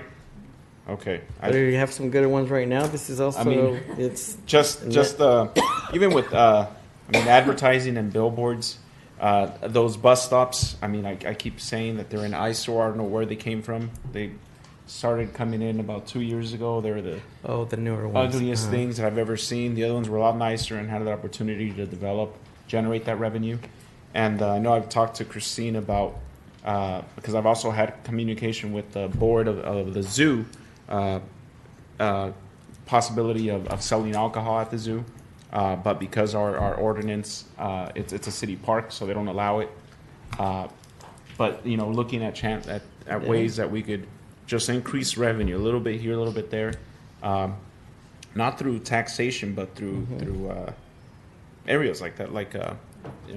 There's a lot of revenue-generating opportunity. opportunities. When I was there at the zoo, there was you could see how miserable these parents were walking around with their kids, and it was hot. And it's like San Diego Zoo. You'll have your beer. You'll get cold brew. Nobody goes to the zoo to get belligerent, but I mean, it's just those are little ways that I've been thinking about. And the hotels. I know there's hotels coming soon to our city, Main Place and other areas that hopefully we could help move along. But I like the idea. But maybe in addition to as we get maybe after we adopt the budget, July-ish, maybe we can have a meeting here or a budget workshop on, revenue generating ideas, because I think we all have some, and it would be good to kind of, focus in on those ideas. Just strictly that maybe for the next meeting is how to generate revenue. We were at Memorial Park last week, Christine and I, and there's that stage there. And I told her how last summer we had Shakespeare in the Park at Birch Park, we have a nice stage or Memorial that goes underutilized. Maybe having one-day permits to have events, have music at the park, and sell wine and beer. I mean, you know, I'm just sounding like an alcoholic 'cause I'm just talking about beer, but that's just one of the ideas that popped into my head while we were walking around the park. But yeah, I'll take it from beer to coffee. there you go. Yeah, but those are the one. Those are some of the recommendations that I've talked to Lisa about, so that we could not only just at a Memorial, but also like at Centennial Park. If we could have some type like vendors or something like that at, you know, so that we could encourage them to come and use the park, you know, sell coffee, sell some type of, I don't know, something that would encourage, you know, families to go there. Yeah, so, and it make it look nice, and I know that Lisa said that it's been done in other parks where she's come from. So Well, we those have are- it at Centennial in the soccer complex. You're probably speaking about something additional somewhere else, but nice. We have at the Yeah. complex. What do we have at the complex? Their concessionaire locations there at the soccer complex. No, they're, And they okay. sell food, yeah. Okay, I don't think Yeah. you've been there I yet. think They're often. I think they're No. referring more to like not Yeah. in the stadium area, Yes. but just in the general Yes. park Yes. vicinity, Right. just like a Additional- coffee cart or additional something. facilities. Should be great. I also sorry. Okay. Yeah, I wasn't done. Oh, okay. Yeah, so, you know, and then other things is more of opportunities, like to have like movies at the park, and so concerts at the park at Centennial Park. Because I think that since it wasn't, you know, intended to be a regional park, and I think there's a lot of open space there that we could use. I know that we use it just for the 4th of July, but, you know, but we could be using it year-round for other stuff. Thank you. Yeah, I agree with Councilwoman Iglesias, and I know I've also had some conversation with staff before you came on board, Ms. Ridge, but that's something that I've also thought about, is I see people across our city are making money on our brand. A lot of people are proud of our city. They like to and I even thought of, why don't we have a small retail shop, you know, somewhere here at City Hall. A cart, nothing or fancy. online, or an online store at Hey, you minimum. want your Santa Ana beanie? You want your Yeah. Santa Ana T-shirt? I know it you know, it's a big, but I mean, I heard that our logo and our seal isn't copyrighted, so anyone could just use it. So there's people out there that are making money because people buy a lot of Santa Ana gear. And a lot of we that had stuff just can like be that. automated. I mean, there's online companies that Yeah. they'll produce it and give you your share. So Excellent. But yeah, but let's dedicate Right. a future meeting to just revenue generating proposals. Okay, thank you. So this is a look at what we think our 1920 revenues might be, our resources for the general fund. Our Bradley Burns sales tax, that original 1%, we're expecting to stay relatively flat, just a tiny little increase there. That's based on information from our sales tax consultant. And then, of course, the full 60 million estimate for Measure X sales tax. Our property tax is expected to go up by about 3.8%, as well as the property tax in lieu of VLF. They typically go up by about the same amount, or same percentage rate, I should say. We're predicting a further erosion of UUT related to telecom, so we've reflected a little bit of a downtick there in that revenue. And then for the cannabis revenue, that's the other one that I'll highlight. We're really predicting an uptick in the adult use sector for revenue. And then there's a little bit of commercial in there as well. Excuse me. Sorry about that. And so overall, we're looking at pretty much a 20% increase in our total revenue to go from $263.8 million to $316.7 million. And again, that's largely due to the Measure X. And these 8 sources of revenue that you see on this slide, these 8 sources really account for about 3/4 of our revenue, just to give you an idea there. For the business license, we're going to be increasing their fees, or why is that going up? There is Some of the business license, there's different calculations, but some of it is based on a percentage, and so we're expecting that their business may grow, and so that's what would cause the uptick in the business license tax. Yeah, that's correct. Okay, it's not that we're going to be increasing their fees. No. Correct. It's based on like their gross sales and revenue is Right. one aspect of it. That you would require a vote of the a vote to get an increase in your business license tax rates. But this is just really a prediction of expansion of business, growth of business sales, that kind of thing. And then, obviously every year we're canvassing to try to find businesses that are not currently paying their tax so that we can enforce that. And on that, I'm glad you brought up one thought I have. I don't know if we could really require, but if nothing else, education or best practices. You have still quite a bit of businesses that only take cash, and so that's really just code for, probably It's less very than accurate it's very figures. difficult to audit a cash business. Yeah. We ought to figure out, to the extent that we can or where we can, to require that they use automated point of sales. It also helps us for oversight, auditing, and everybody else. I mean, as a case in point, and I won't mention anybody by name, but I was on 4th Street trying to take my son to get a haircut, and it's a fancy, very nice haircutting place that pays good rent there, sophisticated marketing, young people, all the rest, but they only take cash.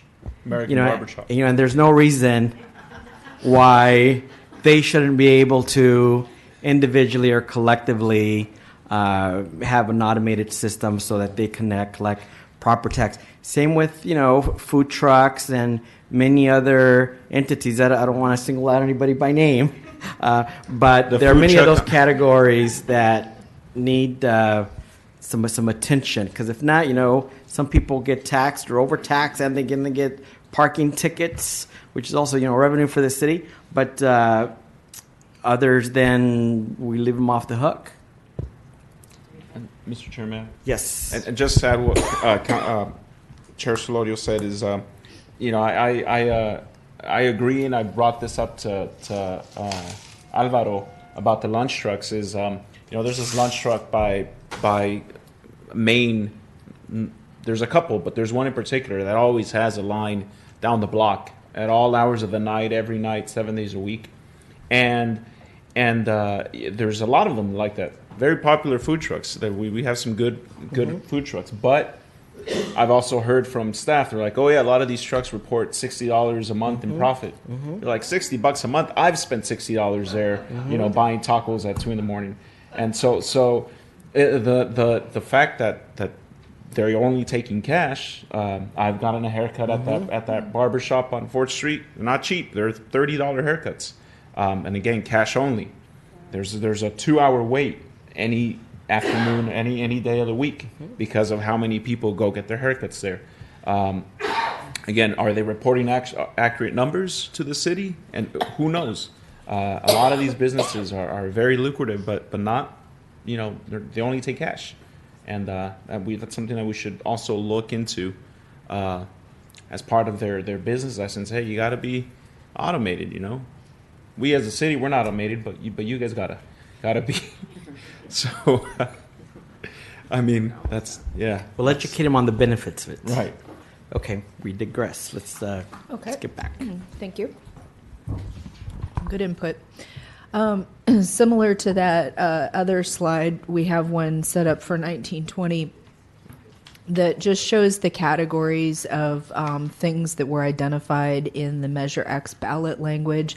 This isn't meant to be a summary of what we expect to spend or anything. It's just that Again, they're examples. It's right. examples, and these items are already baked into our preliminary 1920 budget. And on the retaining police officers thing, we got to be careful there, just because people read different things into that.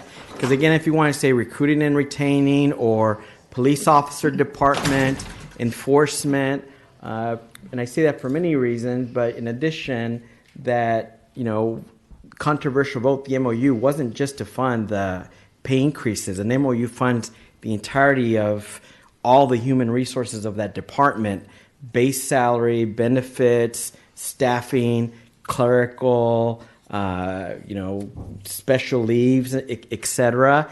Not just that. So, so we all, including staff, need to be really politically mindful of what people can or cannot read.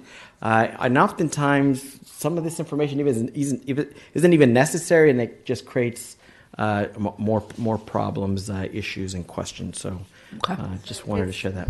But the way I see it is very intentional. So in the future, if you have any questions, I think you should, kind of gauge where we are politically, because this is for me is very intentional on what's being presented. And I know that the chair, he's trying to massage it and trying to make it look like what it's not. But it's something that for me, I take it very personal. And then for you to put up $8.6 million going into retaining police officers, that's part of their raise. It's just very disrespectful to our community. Yeah, and then nobody approved the slide or anything like this. And I have not been saying, issues with the slide clearly. Okay. But again, this is just indicative that we're going to need to think about how we do spend it for next year, and there'll be plenty of ways for us to spend the money. And then one thing too, I think we haven't even voted on, I guess just 3 of the members are going to be in the oversight committee, are barely going to come before the council for us to, to approve them. So even without having their input, I think this is it's wrong. Okay, thank you.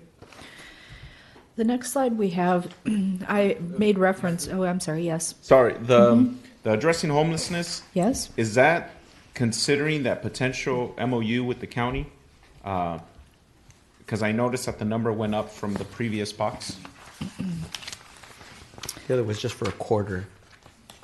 Yeah. This one here is for the full year. Yeah, Oh. that is correct. Yeah. Okay. But would that include this county MOU that now is on pause? This would only be general fund money. I'm not sure on which source of funding we're using for the MOU. For the that he's talking operation. about. There's 2. There's the heat money and the SB2 monies being used for that non-general fund are used to fund the MOU. Because that's like 3-point-some million, right? The first year, and then $1 million per year after that for participation. And that includes the 200 beds that would be for us? No, 125 beds for us. Not necessarily for us, Oh, it's- priority, whatever that means. Yeah, the 200 beds is at the link, and that's about $3 million a year for the link for 2 years. Different Yale and the link are 2 different projects. I think sometimes it comes up because the link is temporary. Let's say 2 years plus minus. There's probably a little bit of flexibility Easily there, confused, yes. but that we at some point would shift those 200 somewhere else. Initially, it was envisioned 200, but the final settlement ended up only saying 125, and as a priority use, not necessarily a guarantee. And that's one of many issues out there with that agreement. Yeah, I'm not referring to the link. I'm referring to the Yale site, and from what I was told that if it were to move forward, that it was 200 beds for under the city's demand. And That was the idea, but that was not the final document. We'll recirculate that so people have the updated figures. As requested, you're going to receive a briefing on the MOU and the status of Yale and the efforts with the county. But just since you raised that question, I want to make sure you understand that in addition to the general fund, you have several other funds that we really don't go into detail on in here, but obviously they'll be presented to you as part of the budget workshop and at the time that we're seeking approval of the budget with your amendments in it. So there are other buckets, I keep using the term buckets, of money that, as Steve mentioned, the $3 million initial contribution and the ongoing operated expenses would be coming out of different money than your general fund. So you're not seeing it in this presentation. So just going back on what Councilmember Peñalosa was asking about the homelessness. Under addressing homelessness, what does that mean? Who's addressing homelessness? What department are we talking about? How much money is going into what? How did you come up with the 18 million? So We could certainly provide those details, but it is cross-department. So it's Public Works taking trucks to go out and clean up. It's PD responding to very specific calls. It is it's really cross-department, all kinds of different efforts. But we can give you a breakdown of how we got that. Yes, please, because that would be very helpful for me. Yeah, and I agree, Catherine, with Councilwoman Iglesias. When you say, $18 million to spread out against Public Works and trucks, I understand the Public Works because it's extra work that they're doing. Mm-hmm. But I mean, the police department, that's their job, to just police the streets, and so whatever enforcement goes on there, I feel like if there's additional money, like those 18 million, it should be for that reactive measures, like taking out dumpster trucks, and because the police are still out there patrolling our streets. So I'm trying to understand if this is new money or if it's just considered as that's how much time police spent addressing homeless issues. Again, this is just one way to look at it, where we're basically saying to you that police department has reported to us that 16% of their service calls are related to specifically homeless issues. And so they're spending 16% of their resources, field operation resources, not administrative resources, but field operation, going out and taking care of these issues.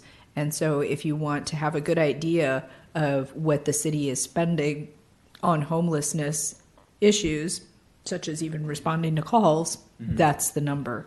But if you want to parse it out to the things that you think, then we need that direction from city council. So this isn't new money. It's because what I just don't want to see is the police department come to the city and be like, this is the bill of how much we spend on homeless for policing, so you guys owe us this much money now, or whatnot, because I mean it should be as part of the everyday patrol. Hey, you're correct, committee member. What she has listed here are expenditures that are included in the proposed 1920 budget. She's just pulled them out and identified by these categories. That much is presented in the proposed budget for your consideration. You could say, you know what, I think we should spend $30 million on addressing homeless, and we'd have to make changes to the proposed budget. But this is, I'm sorry. I'm pretty sure she's gonna ask the same thing, but what I'm trying to understand is, this is what the staff is proposing for us to use Measure X, right? But if the police are already out there patrolling, I mean, how are we saying, okay, we're gonna give this much of Measure X for homeless if they're already, on the clock patrolling the streets? Like I said, Public Works, I understand you got to contract out a truck or a dumpster company or whatnot to come haul away a bunch of garbage. That I could see why there'd be extra costs that we don't plan for, but I just don't understand the police side of it for addressing homelessness. Well, I think too, in general, you're just talking about there's some supplanting going on here where the idea is to use Measure X money for things that we were doing in the past with other dollars.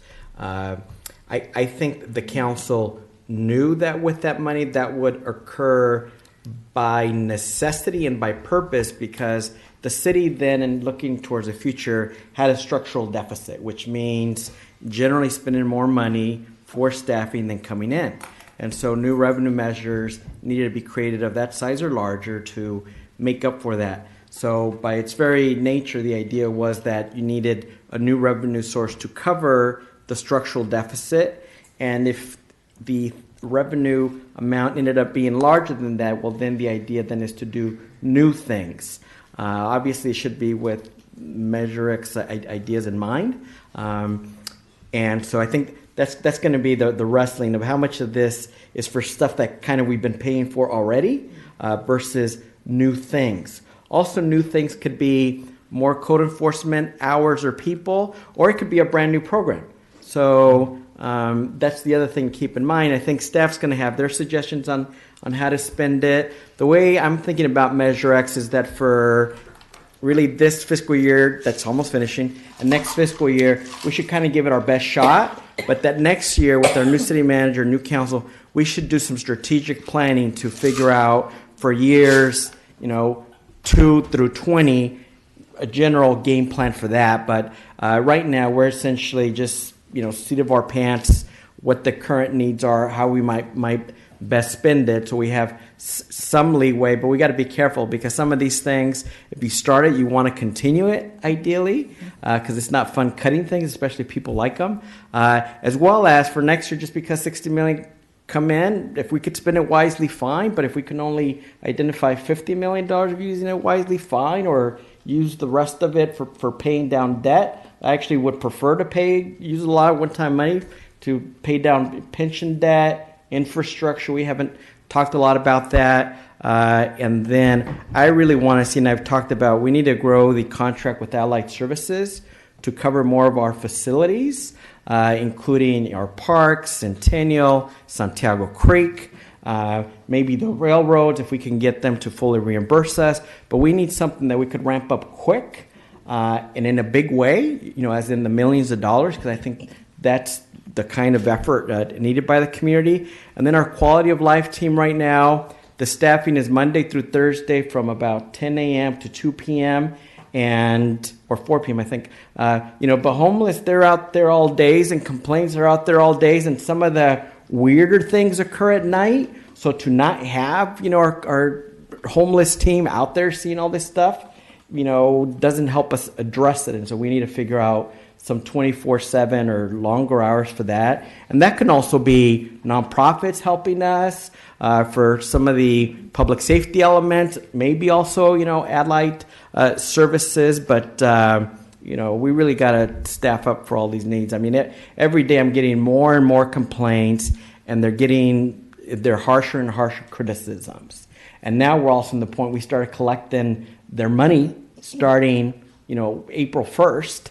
And yet the community hasn't seen anything. They don't know what's coming, etc. So what we do with these first few dollars, is very important. And I'd love for us to even start spending some of that money for quality of life or more security in July. I mean, I do know that some of our X monies are coming in earlier. If they're whatever, we are in the black. Let's say 600,000. Maybe we spend 500,000 for June to begin some of that enforcement and even start before July. So those for me, in terms of homelessness and next, that's where I really want to see the bulk of the focus. So I would like Yes, to say Councilwoman? something, with the addressing homelessness and, this whole slide that you showed us. And I agree with Councilmember Peñalosa that this is something that we're already doing within our budget already. So that's my understanding. That is costing us $40 million to do this preliminary stuff, right? Well, in a way, you're not really doing this within your budget right now because before Measure X, there was a structural deficit. And that structural deficit grew by a couple different things. It's growing by increased pension contribution each year, and it grew by the MOU that was approved by City Council. So that structural deficit, if you were to say that we wanted to use all of our Measure X money on new things, you would still have a structural deficit with the other. Correct. That would need to be solved. Correct. So then what you're telling me is that Measure X is going just for us to just cover our bills from before, because we knew we had a deficit and we knew our pensions were growing, and Maybe that's about a quarter.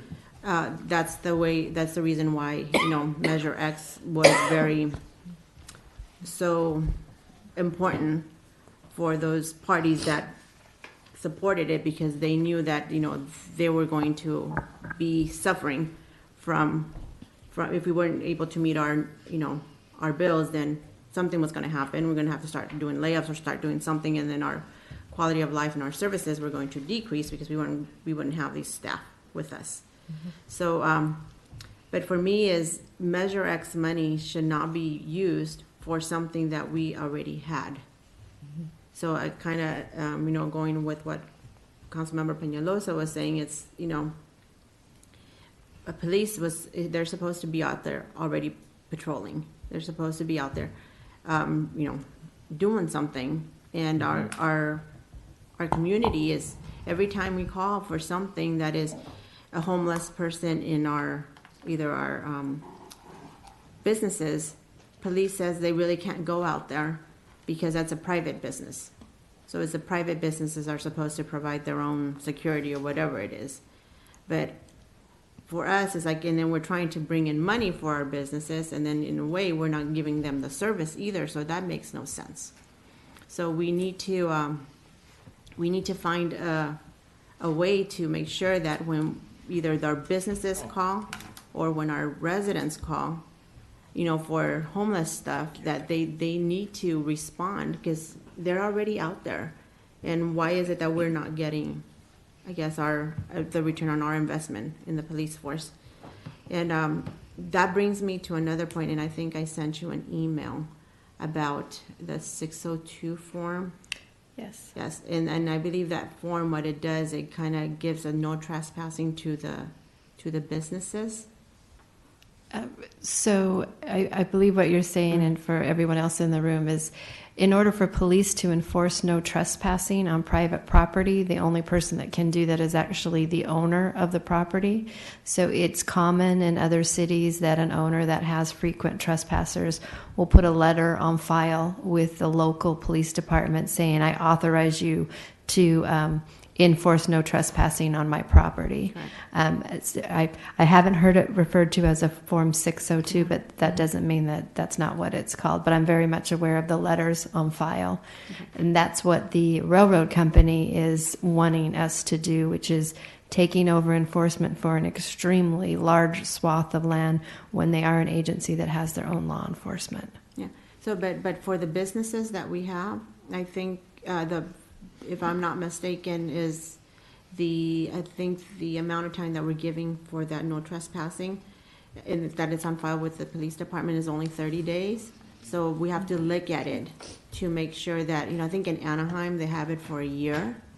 So, I mean, so this is something that we have to have, like, that good relationship with our businesses, the ones that are bringing in the money, because if not, it's kind of like we're giving up on them, so they're going to give up on us, and then eventually all of this is going to be a moot point because, I mean, there's no money, there's no revenue. It's going to be a ghost town from the business perspective. So I just feel that we need to make sure that the money that we're allocating for Measure X is money that is going to be for new programs, not to fulfill something that we should have already been doing with the money that we had before. I understand your concerns. And I think generally that's good, but I think, you know, what Catherine said earlier is also true, which is if you spend the entirety of the $60 million only on new things, we would then have for this next year like a deficit of $15 to $20 million, or let's say 15, and we can't legally approve a budget with the deficit. So that's why some amount is going to need to be to supplant, because Your costs are rising. Costs are rising, and just the structural deficit that existed already in the trends, and they're not just MOU related. There's health, there's inflation, there's a number of other items that we knew were going to go up. Yeah, but was that language included in the ballot measure? That's what I want to know. Yeah, it was pretty broad. I mean, and it's in the packet. That's why I like that it's always included. It did list priorities as to how to spend the money, but the measure was passed as a general tax measure, not a special tax measure. Mm-hmm. Correct. And that was why I opposed this way back when, because the city had no plan for it, and we knew that all these things were eligible. We knew we had a structural deficit, that this was going to help pay for that and other things, but I think didn't do a good job at laying the thing out. But it passed that as is, and it allows for this. And again, it was really the intention of the whole thing, that it would be to cover the structural deficit of approximately $15 million or so, and then knowing that approximately $45 million would be for other things, including additional new costs like inflation and other things as well. Let's agree to disagree. We can disagree on some aspects of it, but the basic math of it, though, is we have a structural deficit of, let's say, $15 million, which is real. And if you want to use the $60 million only on new things, how do you want to pay for the other $15 million gap? Well, that's a policy decision that we all as a whole have to take, but. Which is what I'm saying, what Yeah. suggestion, we could bring suggestions forward on how to raise 15 million in new or cut, but we can't just, at least as a council as a whole, ignore it. Some of us can choose not to support any or all items of this, but, math is math, and if we spend all 60 on new stuff and don't take care of the existing structural deficit, we then need to raise more money or cut, a good substantial amount out. So when are we going to be having that conversation Well, with everybody? part of it is right now. I mean, if we have choices, ideas, things that we want staffs to study so they could bring it for the next item, for the next, into their budget proposal, that time is now. When, in this So when is budget, it? when's this budget workshop? I'm jumping ahead, Catherine, May to see if you have your 21st. next steps. But there'll be two opportunities for you. There'll be the actual public workshop on the budget, which is at the next council meeting, where public can comment on it. You can provide direction to staff on making changes. Then we will make all of those changes from the workshop, and that will be presented to you for you to adopt the ordinance that would actually approve the overall budget. You could also make changes at that time and amend the ordinance to make adjustments to the budget, and then it would go into place on July 1st, 2019. So what meeting is it that is coming before us? The second meeting of this month is the workshop, Okay. and then I believe we're on track for the first meeting in June for the introduction of the ordinance to adopt. I mean, and really, if we have suggestions, we need to provide them through meetings like this or separately because staff needs to study, do research, put estimates and stuff together. The closer to those June dates, the harder it is to do it well. Yeah. But I think that's where everybody, all the, the 5 council members and the mayor need to have input into this. I don't think, it's good that we're having this presentation, but I think when it comes to priorities or things that we would want to be included, I think that's a council and mayor conversation that we should be having. All right, this next slide, I referred to it earlier in the presentation where we said we have one scenario of how you could handle your cannabis revenue. So you may remember earlier in the presentation, we think that we may end up fiscal year 18-19 with a 1.4 million in the black. In the black, okay. So one scenario is that you could use that excess, that 1.4 million, as initial seed money into your cannabis fund. Then on top of that, the ordinance instructs us to set aside 2/3 of your adult use and your commercial revenue. So we've estimated that for fiscal year 1920, that would be 6.1 million. And so if you add those two together, you've got resources of 7.5 million that would be deposited into this cannabis fund if the council were to choose this scenario with the 1.4 million, of course. And then we show you here how that would be used. So of course, because it's 2/3 set aside, 1/3 for enforcement and 1/3 for youth program, you see that the resources in the fund are half and half used for enforcement and youth. So that's one potential scenario. And I would share with my colleagues, we have the same thing here with X in that some of this is supplanting versus new programs. So we kind of got to think through that to make sure that we don't think we're, doing new services to help youth only to find out that we were doing them already. So I want us to be very transparent on, what were existing services versus new services. Okay, thank you. All right, this next slide is kind of a beast, but it's the meat and potatoes of what your 1920 budget might look like. So at this city, we do incremental budgeting, and that's a conversation for the future. But basically what we do is we take our amended or our expected general fund budget for 18-19, and then we add to it the increases that have in some way, shape, or form been approved by City Council. So, for example, the POA MOU increase has been approved by City Council. The CalPERS, providing a CalPERS pension plan where CalPERS makes certain requirements on us for the contributions. That's something that we can't get away from. We have an ordinance now that tells us to set aside 2/3 of the cannabis adult use and commercial money. We have our fire increase. I think I skipped one here. We have this one's kind of interesting. We have some actual trends on what we cash out for the police department as far as they are eligible to receive some vacation time and leave time cashed out, and their standby and court pay.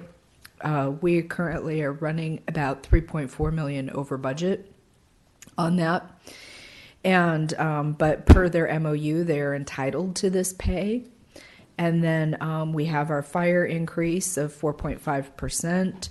The resident vehicle incentive program already approved by City Council.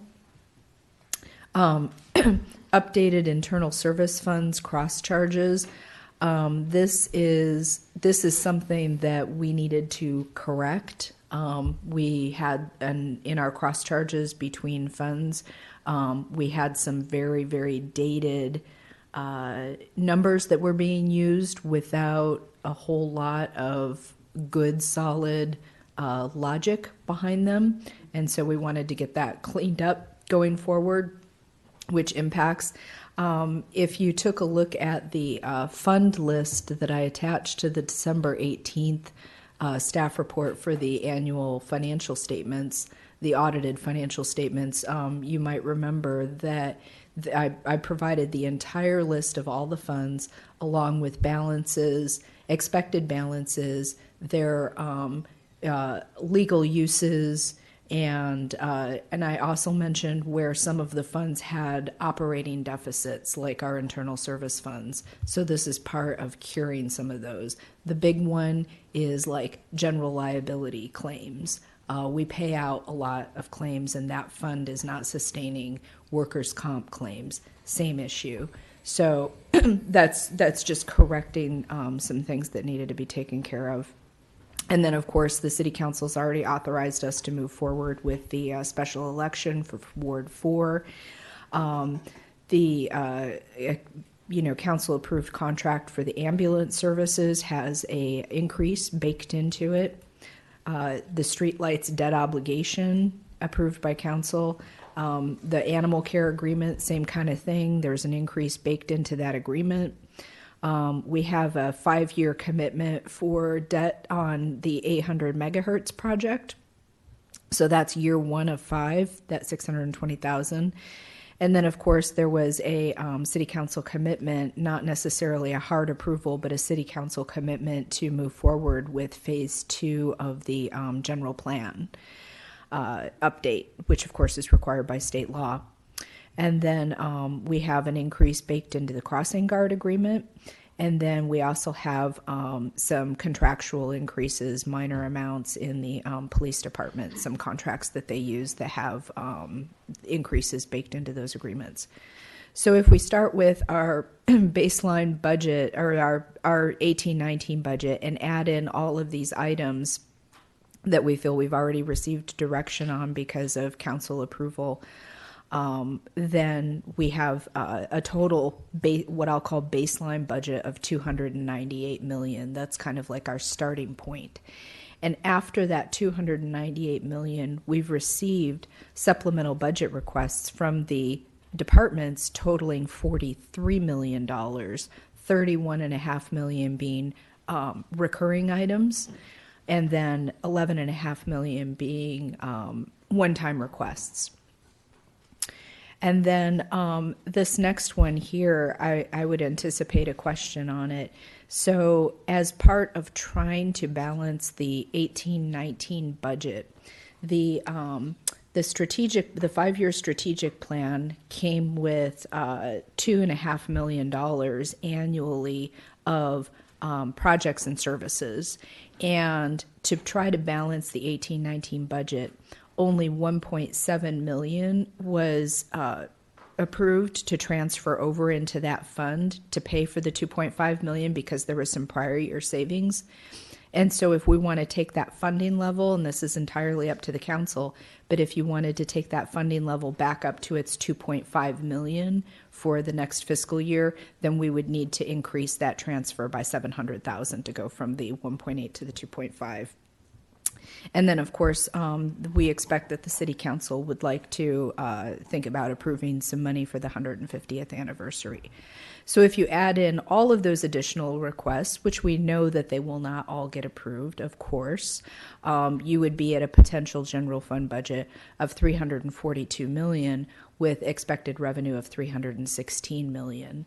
So our city manager has come in with a very tough job to sort through these pages and pages of supplemental budget requests and make some decisions, some initial decisions with the departments on things that she can support and things that, you know, she feels are worthwhile to bring forward to the city council, and then the city council gets to have the final say on that.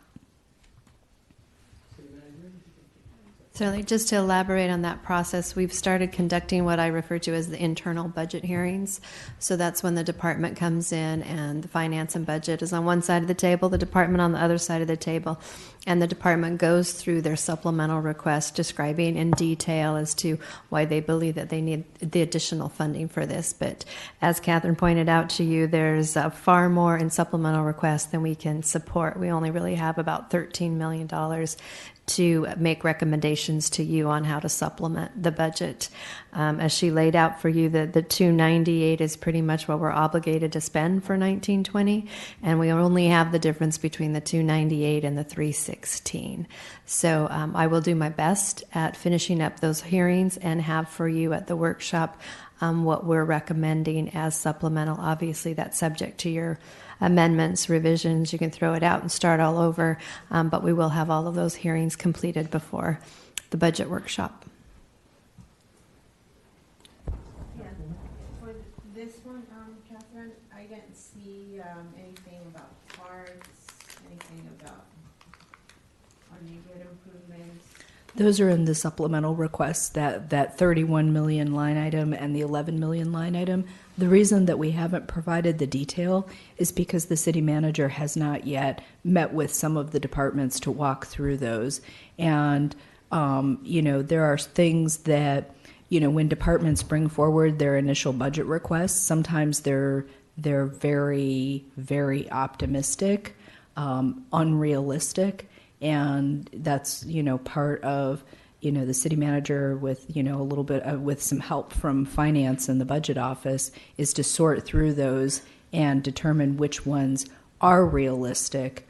And so that's why we haven't provided that detail to you, because you might see a bunch of items in there that you know, might cause a reaction like, what is this, you know? So that's So part of. this one, the way I'm understanding it, then it's 36 million is something that it's an amount that we knew was going to be increasing. That wasn't part of the general fund budget last year. That's correct, for the most part, yes. Okay, so then that's, except for, I guess, the vehicle incentive program that's related to Measure X. Other than that 1.7 million, then we had like 34 million, $35 million that we knew that we were going to be owing in order to make ends meet. And I don't even know how to say this, but yeah, generally, the structural budget. yeah, it's 35 million. Right. I get it. Yeah, I mean, how can you say right? I get it.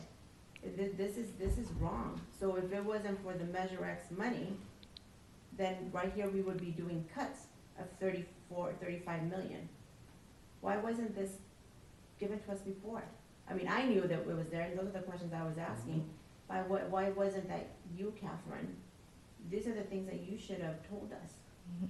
And this should have been public information, public comment before, because right here you're not even including the other labor unions. I mean, is that included in here? I don't see that. Well, I mean, in defense for staff, this is the right time for them to bring forward what the structural deficit might be for next year. It hadn't been estimated before. We had the projected deficit for this year, which was the 10.2. In all fairness, we knew about some of these things, and you and I had some discussions about some of these things and what it looks like in the future, our structural deficit and how it increases, such as the CalPERS increases. We knew about those. There are some numbers that we have been compiling as recently as of this morning. Friday night, my staff stayed late to work through some of these numbers to get the closest, most updated figures that they could for purposes of this presentation tonight. So it is an ever-evolving thing, but there's also been, we knew that with a change in leadership that we needed to get the city manager up to speed. We needed to provide her the opportunity to weigh in with, some of these initial things. So we felt that it was important to bring these items to our new city manager before bringing them to the council. Yeah, but this is, even before you bring it to the city manager, for the respect of our residents, you should have brought this before us before. Which, for me, so then you're telling me then, so it's $36 million, except for the 1.7. So it's say $35 million, $34.3 million, that it's ongoing liability that we have. Then out of the $60 million projected from the Measure X, then we only have like $23 million that we're going to be looking at to provide services to our community? Not correct. So, Committee Member Iglesias, if you look at the top, you have to, and this is something all cities are facing. We're a service organization. Our costs are mainly associated with personnel, and the personnel costs are rising. But they are providing the services. So, in the top figure, the 262 is funding for all of those departments, and those departments are performing the things that are helping address the areas in which the Measure X was on the ballot for. So it's ongoing in that 262. And as far as, in fairness as well to the finance department, some of these things they wouldn't have known at the time you were doing that ballot measure. And Catherine, correct me if I'm wrong, are you going on almost 6 months here? 6 months here. So a lot of these items the council should have been aware of them because they came before the council for approval. Things associated with multi-year contracts that have built-in increases, those would have required council approval. So not all this is being daylighted for the first time in this particular slide. And that's my understanding. It wasn't. I mean, we knew this, but I feel like it should have been a more transparent process back in January, February. But so then you didn't answer my question, Madam City Manager. Then, so the 36 million, it's ongoing liability. So then we're counting on Measure X to be 60 million. So then it's only going to be for 23 million then? 27 million for the... The 36 million is not necessarily ongoing. Some of these contracts have end dates to them, so we could go through the list, but you would have some that could potentially, we're not going to have hopefully another municipal special election. That's not an ongoing expense. Some of the IT maintenance contracts will reach their end. The 800 megahertz debt obligation will be paid off. So it's not an automatic 36 million reoccurring forevermore. Okay, so then that would be good for me to know then. Like, what is it ongoing? And which one is it just one-time fee, or do they have like an end date? We could add that on there for you and put like the end dates. Yeah. That would be easy. And Christine, have we? I know you've been talking with all of our department heads, but in particular, Mr. Jack, with just an IT overall. Mr. Jack. How do you pronounce your last name? It's Chula, like Chula Vista. Chula. Okay. See? That's what Mystery answer. I should have asked 5 months ago. needed. My apologies. Okay. Mr. Chula. Because I know that a lot of the things that we're doing in our departments are very, I don't want to say Antiquated. man-powered because it's sexist, but you know, human-powered. It requires a lot of like just the retro pay. We know that that's taken a lot of staff time, and all the departments. I see how our planning enter forms into computers that should have been done by the resident. You know, from the beginning, just across the board. There's so much wasted time and money into labor that's not necessary. It could be consolidated and modernized. And I know that that's one thing that I thought of with Measure X, because those are one-time investments that will just have so much cost savings across the board for years to come. And I don't see any of that IT investing in these proposed expenditures. Now it just seems like it's very little what we have to play with. They're in there in that in the 31.5 and the 11.5. There are quite a few proposals that include modernizing. So 31.5, those are recurring, so that's just going to be ongoing. No, right now the departments have submitted supplemental requests, and in total, all the departments have submitted a 31 million in reoccurring supplemental request and 11.5 in one-time supplemental request. But one of the ways I've been prioritizing to recommend to you is looking at one-time expenditures that will improve the efficiency and the effectiveness, and then you'll actually be able to provide more services if the systems and the procedures are made more efficient. So I'm giving priority to those types of supplemental requests. So this 31 and this 11, by the time it comes to you, and you certainly can see the entire list of what everybody wanted, but you will have that narrowed down to what fits within our budget with the lens that I'm looking at it. Giving priority to one time, giving priority to things that improve our services and better serve the residents and the businesses. Yeah, because it just makes sense for me to look at it that way. Invest in our IT and infrastructure, and then say, you know what, person behind the planning counter that's inputting all this information to a computer, you're working code enforcement now, and you know, because the resident did that from the comfort of their own home on a laptop. And so I will tell you, your requests for online forms and a new app are included in there. Okay. So what's that cost? Just because I don't see it itemized.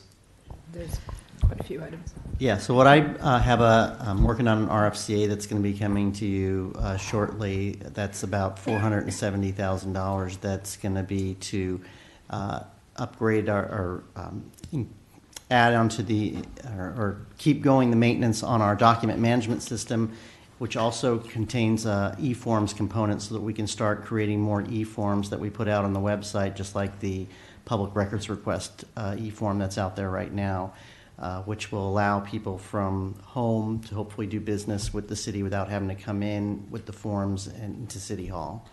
But see, e-forms, that just makes it like you just fill it out and somebody on this end still has to input that information. It won't take the information and populate it into our database where no staff member has to sit there and, you know, fill in whatever was populated on that form. Yeah, it keeps the resident from coming to City Hall and wasting their time, but we still have the staff requirement. That's where I want to see if we're going to see that investment.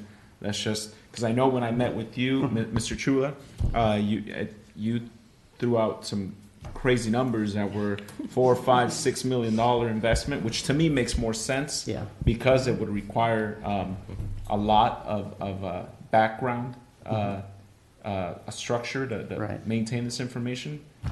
That's correct. And you're absolutely right. The e-forms is kind of to at least get the initial in, and there is workflow so we can get those forms to people.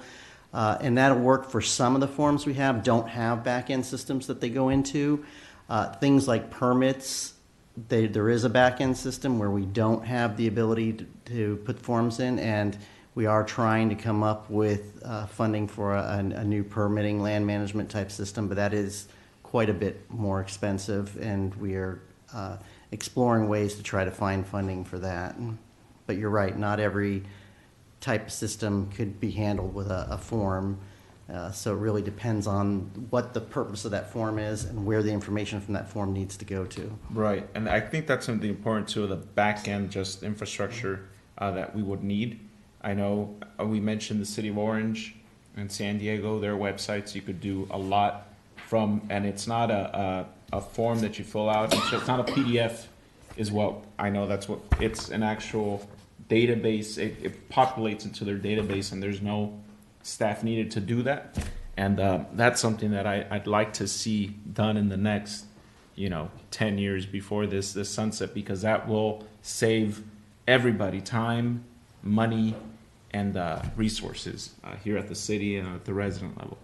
We'll get there. We're also trying to balance priorities over some of the other IT. Hardware-wise, we're in pretty good shape, but on the software and the application side, and we have application systems that are no longer being supported.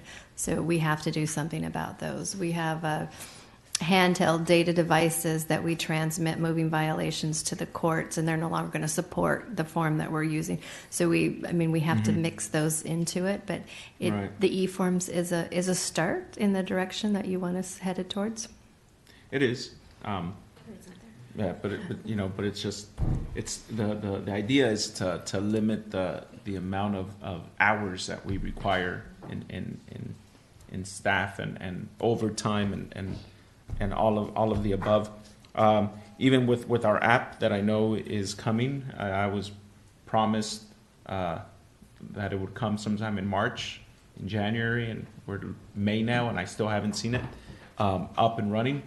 But something that's modernized like that, we got to remember that in 2019 and moving forward, these are things that need constant updates. The app is going to look great for 2 months, but I'm going to get the latest iPhone in a year, and the app is going to be distorted like it is now and not being able to do much. And so that's another thing that we got to look at, is that background constant update and maintenance of these different forms and applications, and not just do a one-time thing where it's so again brings me back to facilitating, and we could bring this back up with the, I don't want to stray too much, but I just know that I didn't see it here for what I wanted to see, but it's a start.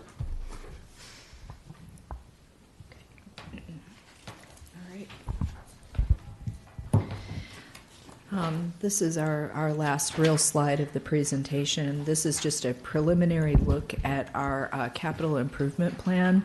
As a reminder, this city relies completely on restricted monies for its capital improvement program. We don't use any general fund money. And so we're talking about mostly grants, allocations from other agencies, federal, Gas state. tax, for the Measure M. For Match. no, we usually use other things for the match too. But I think Yeah. non-general fund sources. Yeah, So it's all it could be non-general fund gas tax sources. or Measure M or something. So this plan still needs to be vetted, and then that 60 million of funding, we need to validate that. That's just an initial estimate from Public Works, and so we'll be walking through and making sure that we agree that they do have Is that access a to 60 comparable million. amount to what we're doing this fiscal year? Or? No, this fiscal year is about 40 million. Okay, so this is an improvement from that. Do we know as of yet whether any of the staff viewpoints would suggest spending Measure X dollars for CIP infrastructure projects? You're not I prohibited know it's kind of from- in development, but maybe we know if we're suggesting or not. Actually, based on the previous slides, there was not much, actually none, from Measure X into Public It, Works it might be a CIP. thought, again, especially for the early years or even for ongoing one-time dollars that don't have, PERS and other liabilities, is something to think about, especially in the earlier years. And a lot of infrastructure, especially better lighting, and a lot of infrastructure helps with our problems on harbor, with our problems at parks, with our problems in other areas. So, a certain CIP investments can help a lot of our Measure X or other goals, including IT. The way you do a lot of this infrastructure can help with some, IT elements as well. Okay, so I think that's the end of our presentation, and you were able to ask We your do questions have along the page way. 19. Yes, yes, It's you related do. but unrelated, but it's the one of my favorite documents. You know, Mm-hmm. the updated vacancy report and what's funded or not. So we right now have 170 budgeted funded positions, but they are vacant, including 66 in the police department As of Um, March. Yeah, as of March. yeah. And we should be getting updated April numbers the end of this week. Thank you. Any other questions on this? We do have 2 more items. Anything else on the budget? For the budget, no, just, so you'll be giving us the updated version of the vacancies stuff, right? Okay. Then also with, if I may, for the, with the, with the Measure X, I think also, when are we going to have the oversight committee up and running? As soon as there are a quorum appointed. How many do you need? 4. And right now, how many are coming before? I believe before you at your next council meeting is the remainder of the appointments.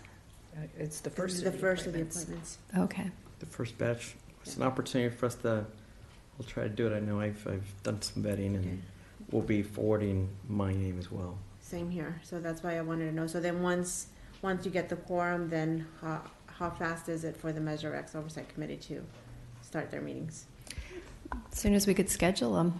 I think too, and maybe we'll find what the appropriate setting, or it may be one-on-ones, but I think it would be good to check with other agencies that have these oversight committees. I think you will find in terms of what the purpose and value of these groups are is more in assessing along the way whether things are being spent for the right thing and in accordance with the goals and wishes of the item. So they tend to be more quarterly or after things that occurred instead of being the policymakers and saying this is how we think you should spend it. So I think, a review of that would be good rather than us assuming what jobs they have or haven't, because we haven't really laid out, goals even at a broad level of what we want them to do. So maybe our city manager could kind of think through that. So my apologies, but was there established frequency of them, or that's all to be worked I out? think at it was their pretty first general in the meeting? measure, just saying Minimum that of quarterly. In the Yeah. establishing resolution, it was minimum quarterly. but work needs to be done on that. The other thing I wanted to remind everybody on, and I forget exactly how we did it, but I know council members Iglesias and myself really pushed, and I'm sure Councilmember Peñalosa did as well. We were supposed to have a budget workshop 2 or 3 or 4 weeks ago because we wanted to start having these conversations earlier, both on all sides of the equation, but there wasn't quorum, and so that's why we're here now quite a bit later, at least getting a head start. But before we know it, it's showtime, and there's meetings in June where we got to start, voting on budgets. I wouldn't mind also, just an idea, foreseeing a budget workshop before or after closed session, or maybe even after the council meeting. Or a separate stay another day or 2 hours. I'm sorry, but this is the job we signed up for, and do it. Well, because it's I was looking forward to that as well last month, and it didn't happen, which was unfortunate. I remember Councilwoman Iglesias and I called each other that day, like, what the heck? We planned on this, and now we get an email that it's canceled. So let's make that happen. I'd like to see that happen. And in regards to just the budget, do we have any word on Lisa's efforts and Ron Ono's efforts for Prop 68, or have there been any approved or granted funding? I know that they're aggressively going after Prop 68 money, so. I'll have to confirm, but I know she was very excited, but I don't recall if she received official word or just informal that she's more than likely to receive some of those requested dollars. So I don't want to speak out of turn, so let me confirm with her. She's been pursuing them very aggressively, though. Thank you, Christine. Very good. Let's go to strategic plan update. If Okay, I may yes. ask, can we just take like a 5-minute break? Good idea. Thank you. Yes. Good idea. You have to go. 2 minutes.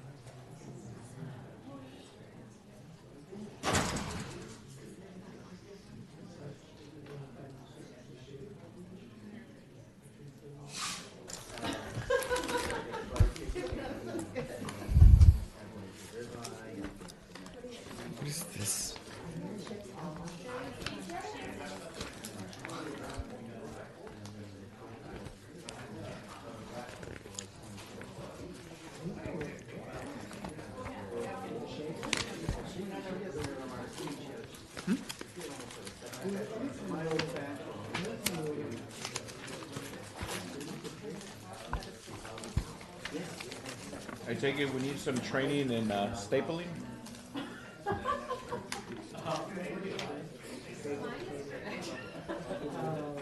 It was just yours, Councilman.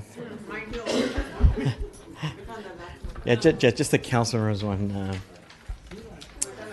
So we are going to reconvene. This is the strategic plan update. I know there's 2 or 3 key reasons why we are doing this, but I think the most productive piece is going to be the very last slide, the look ahead.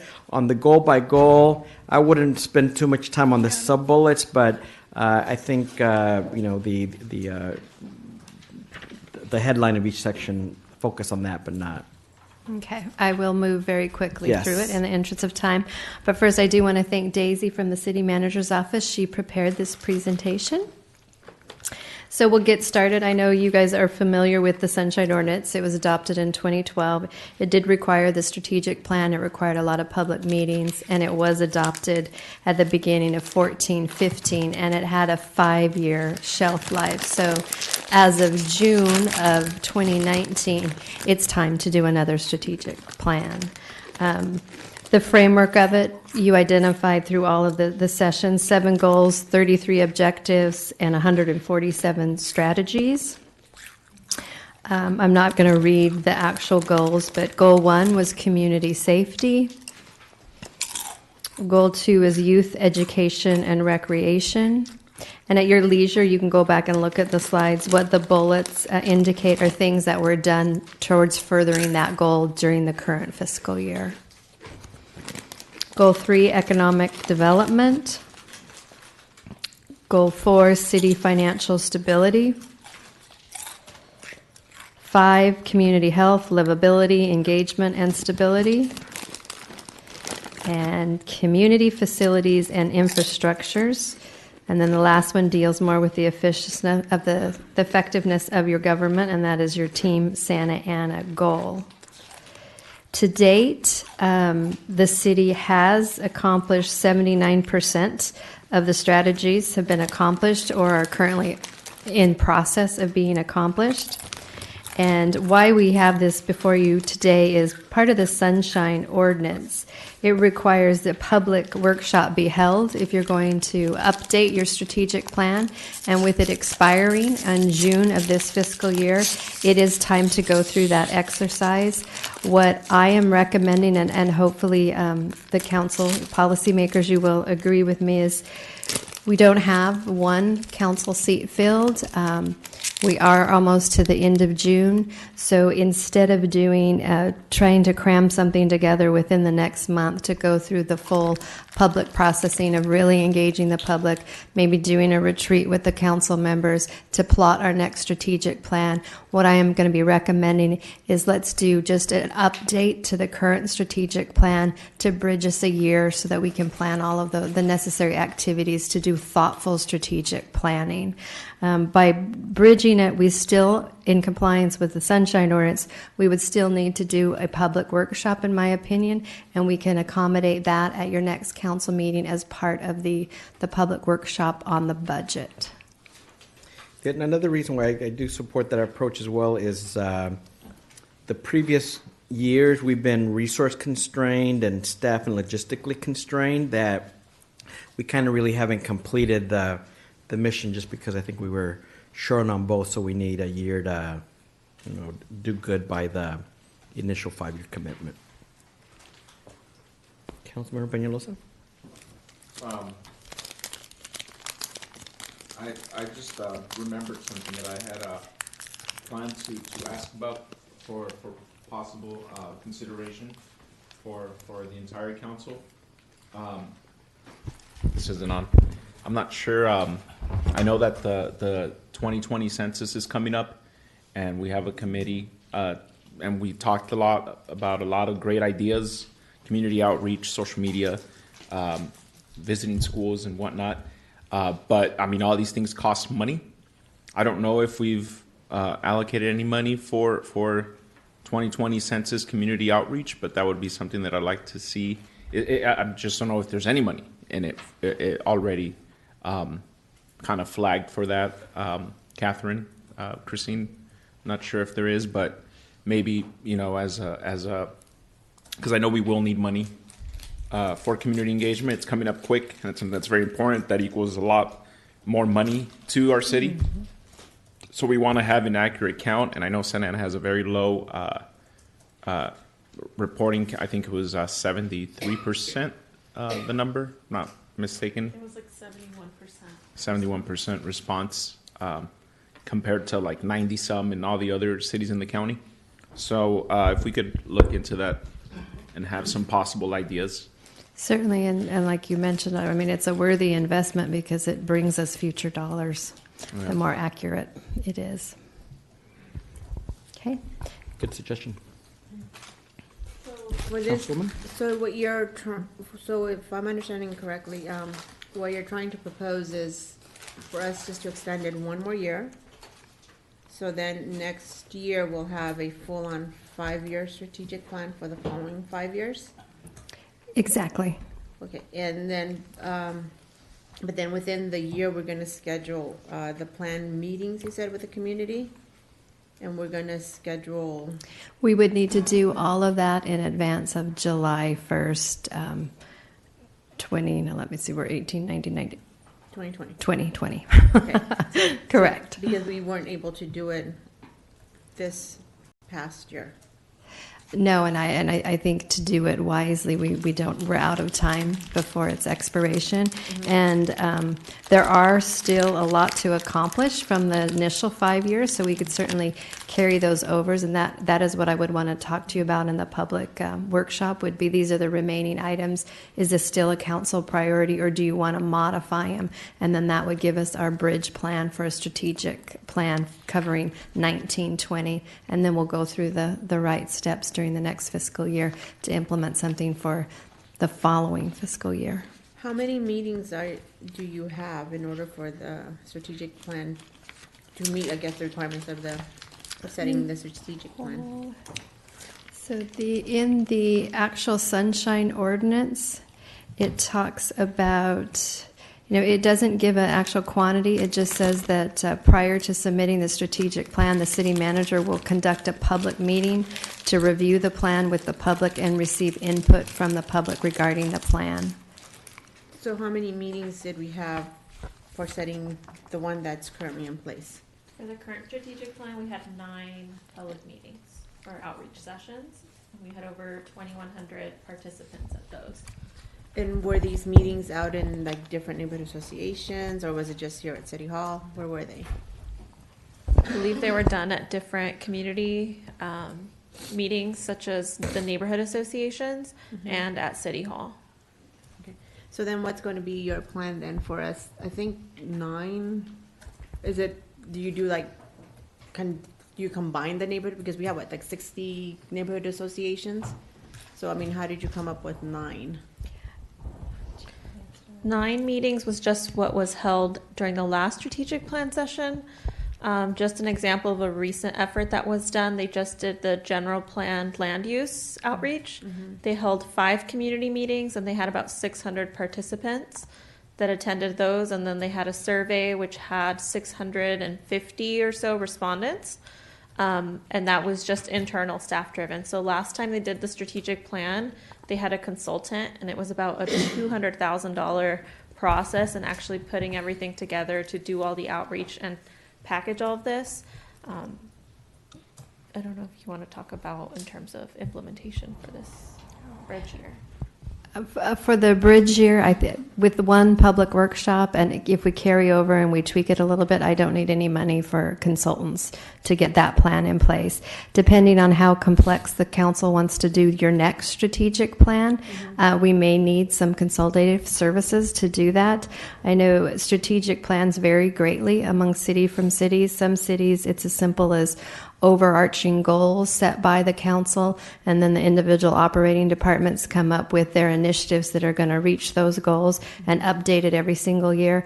Yours is quite a complex plan that requires every single staff report that goes before you for an agenda item to link back to one of the goals from this plan. So it's a very involved plan. That's probably why it did require a substantial investment.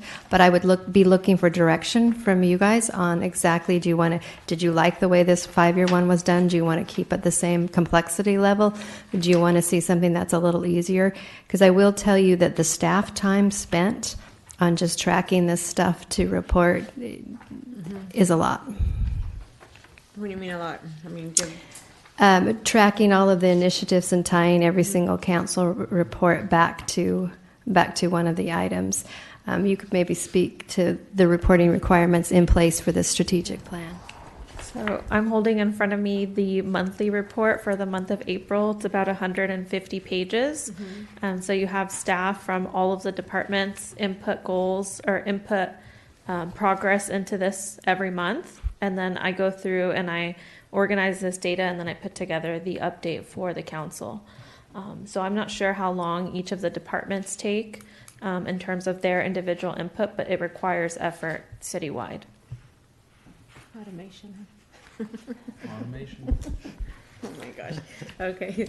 So then you said 9 meetings. So is that what you're looking at? Maybe 9 meetings for outreach? I don't even have a predetermined number. I would certainly look for your input and guidance on how you want to go about it for the next real strategic plan. Okay, so then your recommendation will come before the council our next meeting or first So week? what I'm recommending is at your very next meeting, when you have the public workshop for the budget, it's the last item on your agenda proposed right now. We also include an update of the strategic plan so that we can go over what initiatives from this plan that haven't been completed that we could just roll over and do during that bridge year and give you the opportunity to provide input on, no, I don't think that's a priority anymore. I'd like to see this added. And then we can amend it and get the bridge plan just for next fiscal year in place. And if we extend it for 1 more year, are we meeting our responsibilities of within a 5-year? Within the sunshine ordinance, as long as there's one public meeting conducted on it, would be meeting the ordinance. As far as planning, it's pretty common in a lot of the cities that they will extend strategic plans. There are cities that actually don't have strategic plans in place. It's across the board. So then the public hearing or the public meeting will be at our next council meeting? So you have, I believe you received what the proposed agenda was for the next council meeting. The very last item on there is your budget workshop.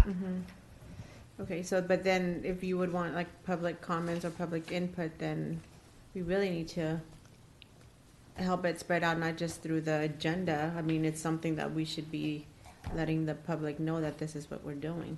That's an excellent suggestion, and we can start posting information that the budget workshop is taking place at that meeting in advance of the required time frame for the agenda. For me, We can do that that. would be something that. Yeah. And just as a side comment, I'm looking at the detailed bullet points inside, like goal number 3 and goal number 5. Economic development. I know we have developed and supported a tourism and marketing campaign with the Chamber of Commerce. I have no idea what that campaign is or what kind of how we're supporting tourism and marketing campaign. That sounds good, but I'd like to see a detailed report of what exactly that is and what kind of effort we're doing and what that means. And for goal number 5, and again, this is a discussion for another time, just the WHO fees. I know I've spoken with many members of our staff, and the current fees that we charge developers for in lieu of affordable housing units is a lot lower than it is in any other city. It's from what I've been told by staff. The who? Apparently No, I it's- think it's the reverse. Many cities don't even have a who fee. Well, I've been told that in some cities in Orange County, it's up to $45 per square foot versus $15 per square foot that we have here in the city. But we're And, 15%. What is it? It's a ratio. Well, yeah. Well, let's ask our director. You're correct. Our fee is very low. Okay. Good. But we may confuse our who fee, the 15%. Yeah, the housing, it's inclusionary housing fee. It's also called the WHO, H-O-O fee. But many cities don't even have that fee. Correct, but of the So how- cities that do, ours is somewhat low. That's why we're studying it internally. My understanding with other cities, maybe it's like 10%, and we're at 15% because we actually used to be lower than that, and we increased it. So, but maybe you can just Yeah, give regardless us a of what the The report. fee is. fee and the If- percentage of units required are two separate issues. Yeah. But related, separate Yeah. but related, Yeah, because they're exactly. tied together. What we can do is we can, for the cities that have that type of a fee, we could do a table to show Yeah. you where we are in comparison to the other cities. Because if I'm going to build a project, you know, if I'm only going to pay $2 million. You know, that's dropping the bucket for what I'm spending in total. So I yeah, we do could look at think- that more and just bring back detailed. Santa Ana was the first city in Orange County to Even have adopt that. that. Yeah. Just going back on what Councilmember Peñalosa, if I may. Yeah, please. The, going back to that thing with WHO and also the units that, I guess, for affordable housing, right? This is what we're talking about, right? For how many units in a project that will be dedicated for affordable housing. And if they choose not to, then they do the in lieu, they pay this fee. Mm-hmm. So I know if you were to compare the fee to how much it would cost to actually give an affordable housing, the developers are getting a bargain on the fee instead of providing us the unit itself. That's correct. So is there an opportunity for us to bring it back and really study that as part of this strategic plan that, and I think this is where you were going with it, maybe this is what I'm understanding. Can we have something that say, you know what, no, it gives us more benefit as a community for us to have the housing units provided under that project instead of this one-time fee that comes to us. Is that something that is doable, or is that, Is that ordinance going to be coming back to council? It certainly is. We're internally, staff is already working on a revision to the HOO based on previous input from city councils. We hope to bring that to the committee and then the city council within a couple of months. Kaiser Marston is our consulting firm that's working on the fee. They've written about 15 inclusionary ordinances in Orange County right now. So they're really updated on the appropriate fees, and we'll be looking to them for recommendations that we will again forward to you. okay, and that would be something that would be included in part of this strategic plan? Yes, and I don't know off the top of my head if that's an item in there now, but that would be something at next meeting we could make sure gets added as one of the initiatives. Okay, yeah, I think it's right here under goal number 5, the first bullet. Yeah.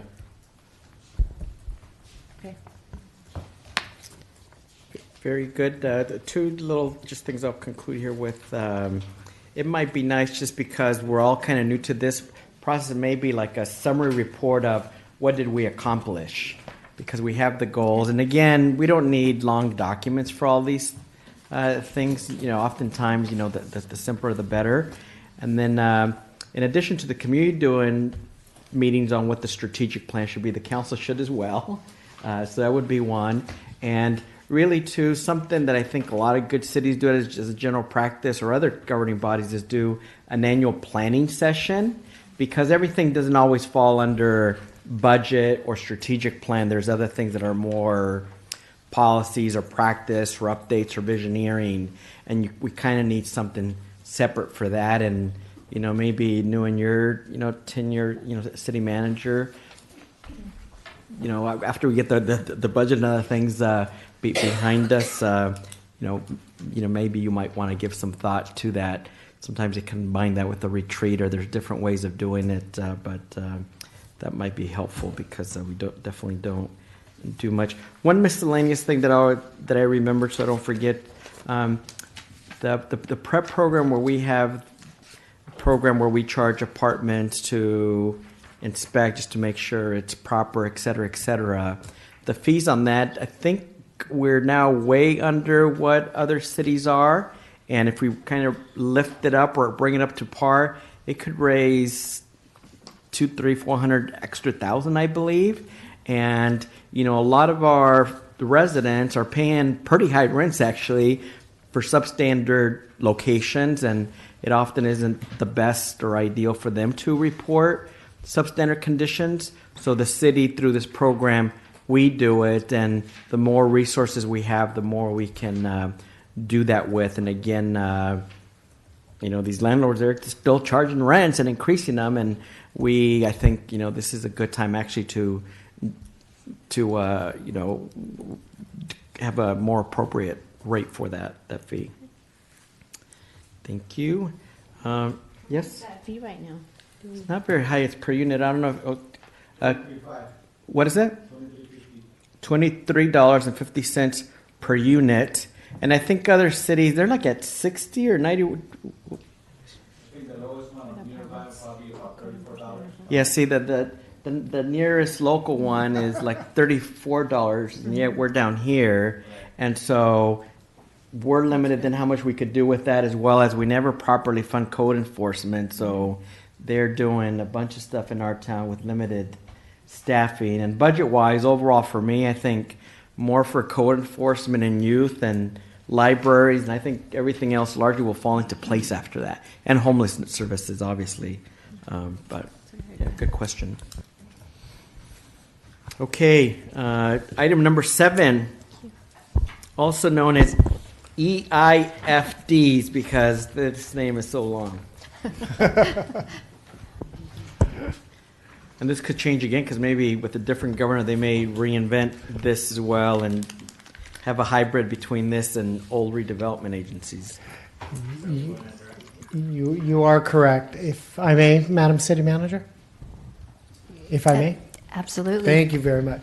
Through a grant from SCAG, the city was able to use Cosmont companies to study the formation of an enhanced infrastructure financing district within our city.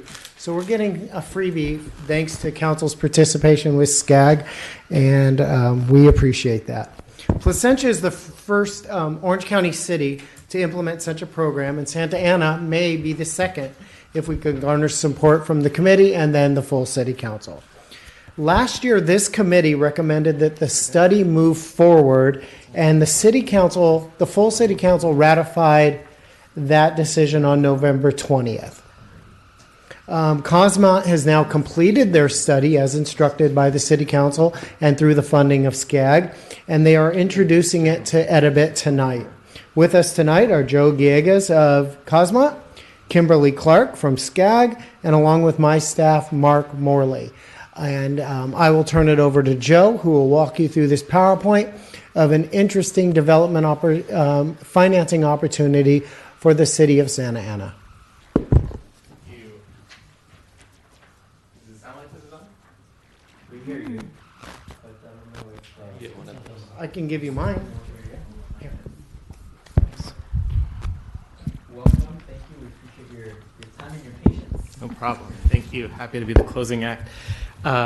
Joe Diego, Senior Vice President with Cosmont Companies. We are a real estate, economic development, and public finance advisory firm. As Mr. Mendoza said, with me today also is Kimberly Clark with SCAG. All right, so SCAG has authorized a few of these pilot projects within the SCAG region. The purpose, as Mr. Mendoza said, is to evaluate the feasibility of these tools within the local communities within SCAG. Santa Ana's proposed study area met a variety of criteria, which is why it was included, and among those are these listed 1 through 5 on this page. Our study area has a high potential for either new development or redevelopment of existing property within the mid to short to midterm, let's say 5 years. We've got project areas that support mixed use and transit-oriented development and has this zoning to support that. We've got transportation and related infrastructure that really has the potential to catalyze that new development. That same infrastructure in number 4 here is not just project specific. It's infrastructure that's community-wide and regional in terms of its benefit. And lastly, this area presents high funding capacity potential due to a variety of factors, including the city's capture of property tax. So that's why we're talking about Santa Ana today. When we were last here in October, we did cover some of the background in the beginning of this presentation. We've got new membership here, obviously, in the committee, so I'd like to go through again these fundamentals. But with respect to time, I'd like to go through, there are about 20 content slides. I'd like to take, if it's acceptable to you all, about 10 to 15 minutes to go through them. And of course, happy to take questions along the way. So what are the tools we're talking about? What we've seen since demise of redevelopment in 2012 is the rollout of some new tools, really beginning with EIFDs in 2014. I won't go through this line by line, but the theme that we've seen since then is with each legislative session, we've seen either new tools added or improvements to the existing tool set. And that continues with CREA's Community Revitalization and Investment Authorities introduced in the subsequent year, 2015. The latest new districts are these districts called Affordable Housing Authorities, AHAs. That was in 2017. And then even today, April, now May, we still have at least these three in process at the legislature, SB 128, SB 5, and AB 11, which we'll talk about in just a bit more detail later on. Again, improvements to the toolkit. The way we sort of bucket these together on the left-hand side of the page are the real dollar tools, tax increment financing. We really have three now available at our disposal: the Community Revitalization and Investment Authorities, CREAs, Enhanced Infrastructure Financing Districts, EIFDs, and that latest one, Affordable Housing Authorities, AHAs. On the right-hand side of the screen, really just for reference, are some of the CEQA streamlining type tools that we've also been authorized with. And these are housing and sustainability districts, workforce housing and opportunity zones, and some SB 35 streamlining tools. Again, not tax increment, not really the focus of the SCAG study, but just part of how we organize what's the toolkit these days post redevelopment. So I want to go through some of the most prominent tools at a high level here, starting with EIFDs. So EIFDs are not completely new. They're born out of what used to just be an Infrastructure Financing District Law, IFD law. Significant focus on infrastructure as far as what you're paying for, not only now for capital expenditure, but with SB 1145 passing in October 2018, you can now also fund maintenance, which is a big boost to what the tool can do.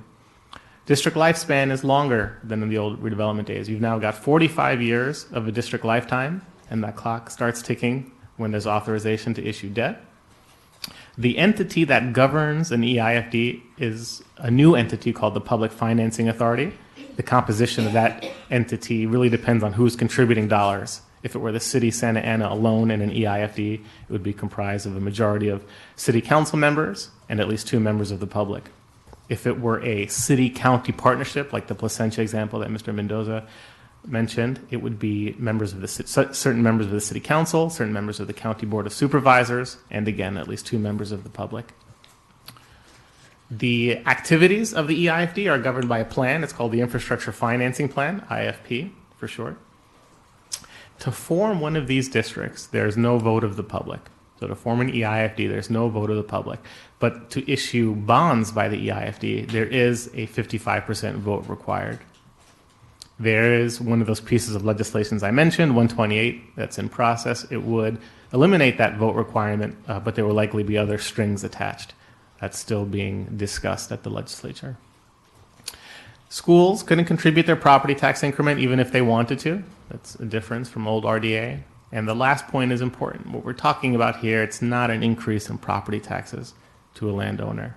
This is property tax increment. This is city, county, and or other taxing entities making a decision to dedicate some portion of future incremental property tax dollars to a special purpose district to pay for infrastructure and affordable housing. CREA, the other tool at a high level, not so different from EIFDs, but I'll focus on the differences. The much greater focus on affordable housing is a required set-aside, affordable housing set-aside of 25% that EIFDs do not have to commit. And you have to qualify to use it. There are a variety of ways you can qualify: income, crime, unemployment, designation as a disadvantaged community census tract. But there's a lot of overlap in the area that we're studying in Santa Ana that would qualify for this tool if this were the route that the city chose to pursue.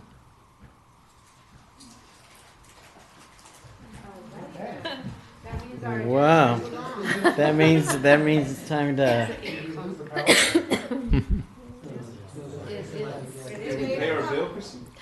I think so. Oh wait, well we do have paper copies as well.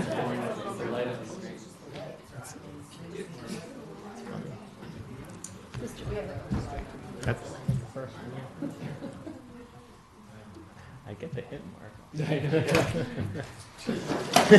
you want us to continue though? Yeah.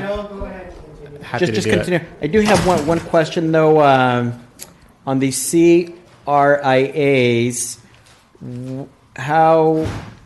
what kind of work, if any, would the city need to do with other cities that receive property taxes to get their okay to create one? I know with some of these other things, you got to get the support of the participating government agencies that would otherwise have received those dollars, as well as school districts. Can you speak to that? Absolutely. So for both the EIFD and the CRIA, in that respect, they are the same. Anyone who's going to contribute dollars needs to approve. Oh, okay. If they are not contributing dollars, they do not need to approve. I think that's the thing that makes it a little bit tough, that in theory, wouldn't all this stuff be great, but some agencies aren't so excited about saying, you could take my share of future property tax growth. That's the tough piece. Exactly. Thank you. Of course. So the things that you can pay for both, there's a lot of overlap between EIFDs and CRIA, but the focus is on infrastructure and affordable housing. The EIFD law in particular has this long list, and it begins with the words including but not limited to, and then it goes on to list all of these things, different types of infrastructure. It even fund industrial structures for private use, obviously affordable housing, but as it relates to infrastructure, roadway, water, sewer, storm drain, civic infrastructure, parks and open space. They even call out childcare facilities. They both include brownfield remediation. But again, the list begins with the words including but not limited to. It is intentionally broadly defined. So I won't go through each of these items, but why are entities authorizing these districts? It really varies by community. Most of the time, it is pursuit of infrastructure and affordable housing. But one point that I do want to point out, this number 3, certainly COSMON or SCAG, we're not recommending to any of our clients that they pursue one of these districts without a demonstrated significant return on investment for the entity in terms of actual general fund revenues, net of whatever contribution to the district. It needs to make sense on a fiscal basis, and that's apart from pursuing other economic development goals, job creation, housing production, installation of infrastructure, etc. So it varies by community, but the return on investment portion is key in our opinion.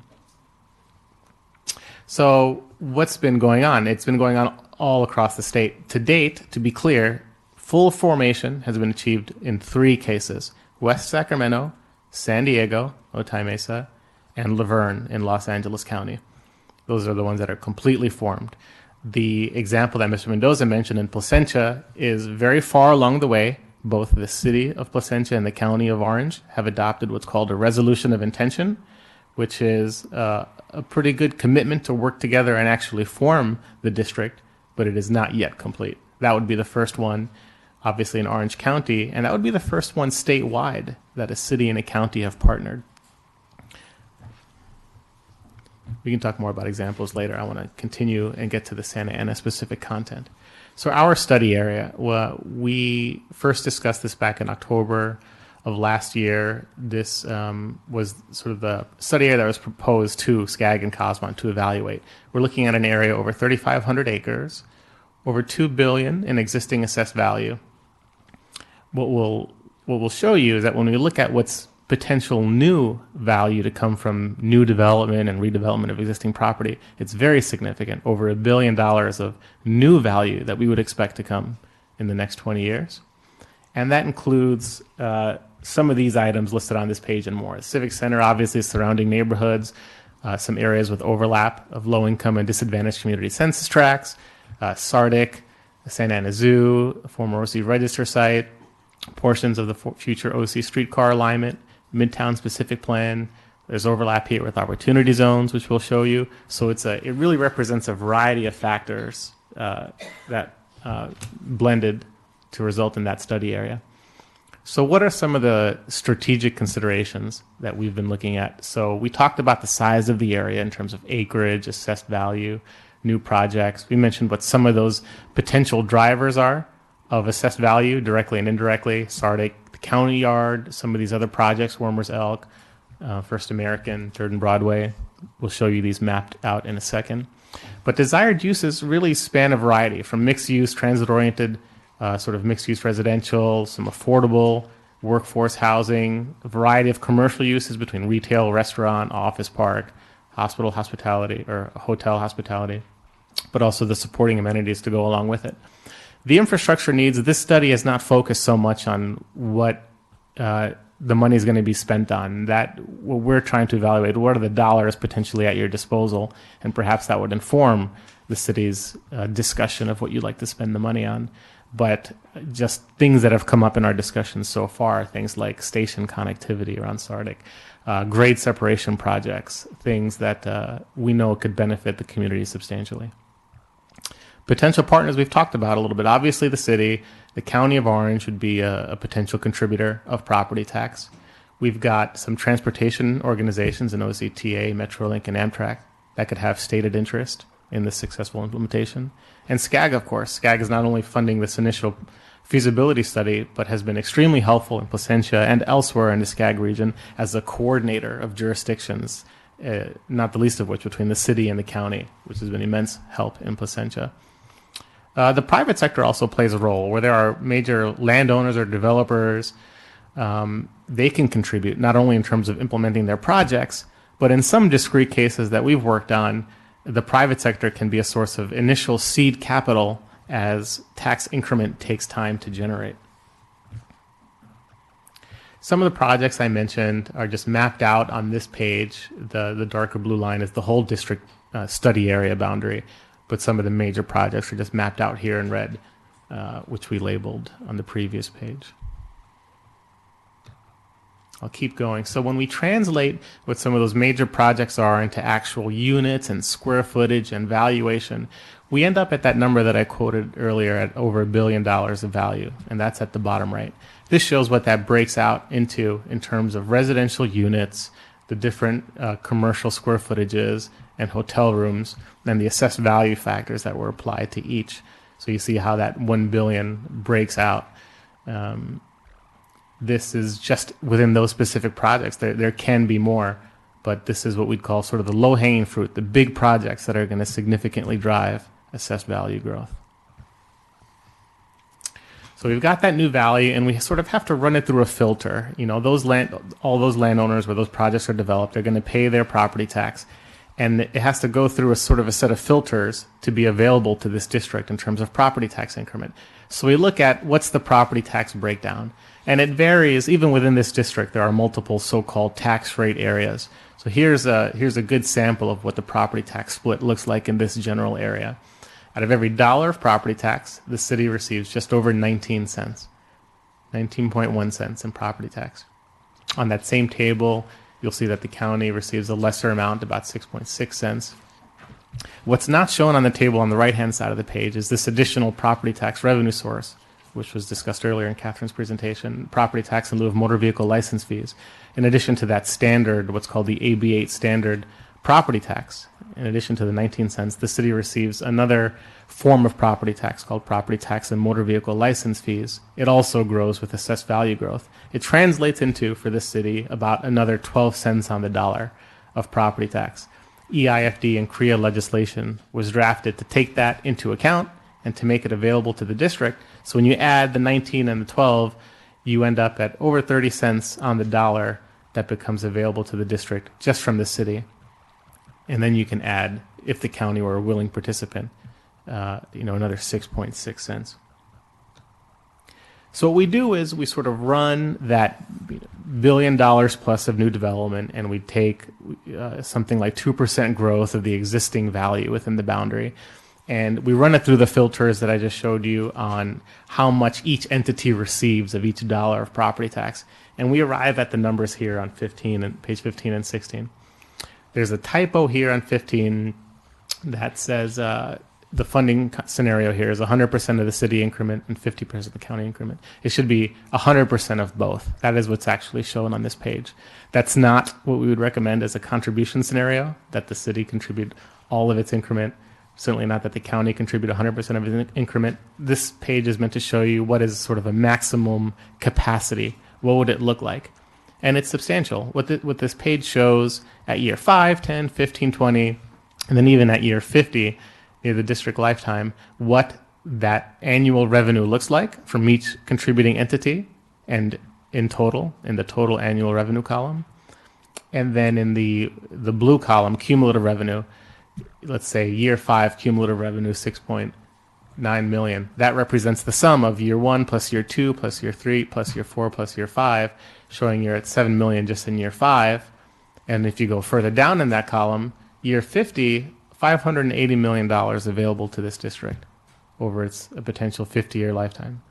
I mentioned earlier that a CREA, different from an EIFD, has an affordable housing set-aside requirement of 25%. So those bottom 2 rows in the blue text is what does that 25% housing set-aside requirement look like?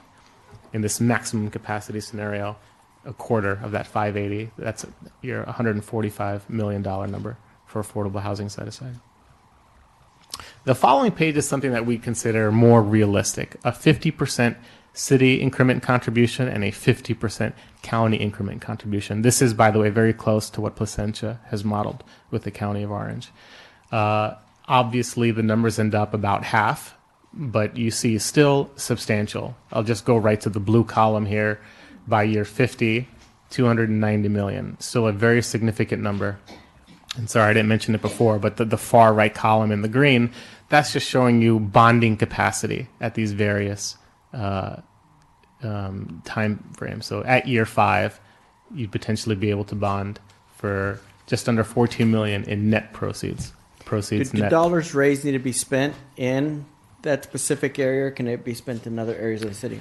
Good question. For EIFDs, they do not have to be spent within the district boundary as long as there is what the legislation calls a tangible work connection to the properties within the boundary. For CREAs, the dollars do have to be spent within the district boundary.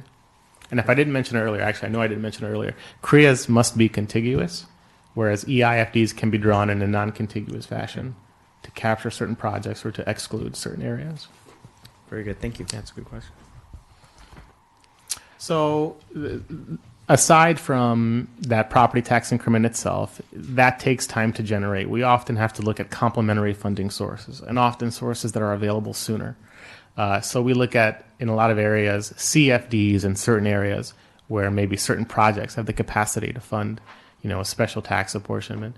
I mentioned the private sector potential contribution. In certain cases, there are developers that have stated interest in seeing infrastructure get developed, so they would be willing to advance funding to be repaid back through property tax increment. Impact fees, to the extent those are available, have been helpful in certain communities. Grant funding is always something we are looking at. It was good to hear Prop 68 mentioned earlier. We've looked at Prop 68 in other communities. And there are a variety of other sources. The last bullet point is also beneficial for Santa Ana. The Opportunity Zone designation significantly incentivizes private sector development. And we'll show that map. I'm sure this group has seen it before. But with a lot of overlap, we see that as a very positive characteristic of this area to draw private sector investment. So some of these maps speak to the complementary funding sources. The fact that we've got so much transit priority area and high quality transit area designation speaks to a high potential priority for receipt of grant funding, especially targeted to transit oriented development. We also look at that disadvantaged community census tract designation. I mentioned earlier that is one way to qualify for the use of CREA. But aside from that, it is used at Cal, EPA, and other organizations as a priority for other grant sources like cap and trade, ASIC funds, and things like that. And again, we see significant overlap with our study area, with as a positive sign for priority for grant eligibility. And lastly, I talked about opportunity zones. Again, significant overlap with our study area. This is significant for the private sector in terms of the capital gains tax deferral and potential elimination. So we see that as a very positive sign for private sector investment. So getting to what the next steps would look like, we talked about where Placentia was as an example. We're really in this early stage of just talking about study area boundaries, initial sense of what the funding capacity is. The first administrative step that Santa Ana would take if it were interested in something like this is this number 3. That's what City of Placentia and Orange County did. It's a resolution of intention, ROI, that just says we're serious about this district. We're going to put some effort into writing the guiding plan, the infrastructure financing plan. And then beyond that is the preparation of that plan. And number 4, there's some public distribution, a chance for the public to weigh in and comment on that plan. If the, let's say the city of Santa Ana and Orange County were participating, both of those entities would independently have to approve that plan, city council, full city council, and then full county board of supervisors. And then only after those 2 approvals have happened would the new entity that gets created, that public financing authority, come back and put the final stamp of approval in number 7 here. And then there are just some filings at the state level. So that's getting a little bit ahead of ourselves. We'll talk about immediate next steps in a moment. I wanted to just touch on briefly what we hinted at earlier as far as potential changes. So SB 5 is one that has been gaining very positive momentum, and this would be a change that's relevant to both EIFDs, CREAs, and others. This is the ability for the state to participate financially via the ERAF mechanism. They're not limited. The state would not be limited in their potential contribution by the ERAF just generated within your district or even within your city. This actually has immense flexibility for the state to even contribute what could be a large lump sum amount of dollars to really get this activity going as property tax increment takes time to generate. So this would be a huge boost to EIFDs and CREAs. SB 128 is the one I mentioned that would eliminate the bond issuance vote. There are some strings being discussed, such as a potential protest vote at formation, but again, still in draft form, still being discussed in the legislature. And the last one is indeed a new district. AB 11 is called an Affordable Housing and Infrastructure Agency. We've looked at it at Cosmon. It looks a lot like CREA. It's got a 30% affordable housing set aside. This one is not getting that much traction at the state. As Councilmember Solorio, you said, Governor Newsom is much more interested in improving the existing toolkit versus adding a whole bunch of new tools for folks to evaluate. So what would the immediate next steps look for Santa Ana? We've discussed with staff, we think a good way to go would be some initial stakeholder engagement, perhaps most appropriately beginning not only among the city staff and council themselves, but brushing the notion with county staff and the board of supervisors, as they would be a potential substantial financial contributor, and they might have their own interests for projects that they'd like to see paid for, or they might have their own opinions on what an ideal boundary would look like. We think it would be a good next step to do that, some initial discussions. After that, really informed by those discussions, is refinement of the boundary and the different analysis conditions like percentages of contribution, who's participating, things like that. And it's really only after there's comfort in that second bullet point would we move on to the last point, which is initiating the formation activities. So that's it. That's the discussion. Very happy to answer any questions at this point. Thank you. Thank you. I asked the main question I had. Colleagues, any questions you have? I just think for future, this is a lot of information to take in. And I don't even have a question because I don't even know where to start. So I don't know if this is something that we could look at it again somewhere else, in a different setting for us to have more time to. Or bring it back if there are any staff recommendations. I don't know if you just wanted to make us mindful of this work or if there are recommendations.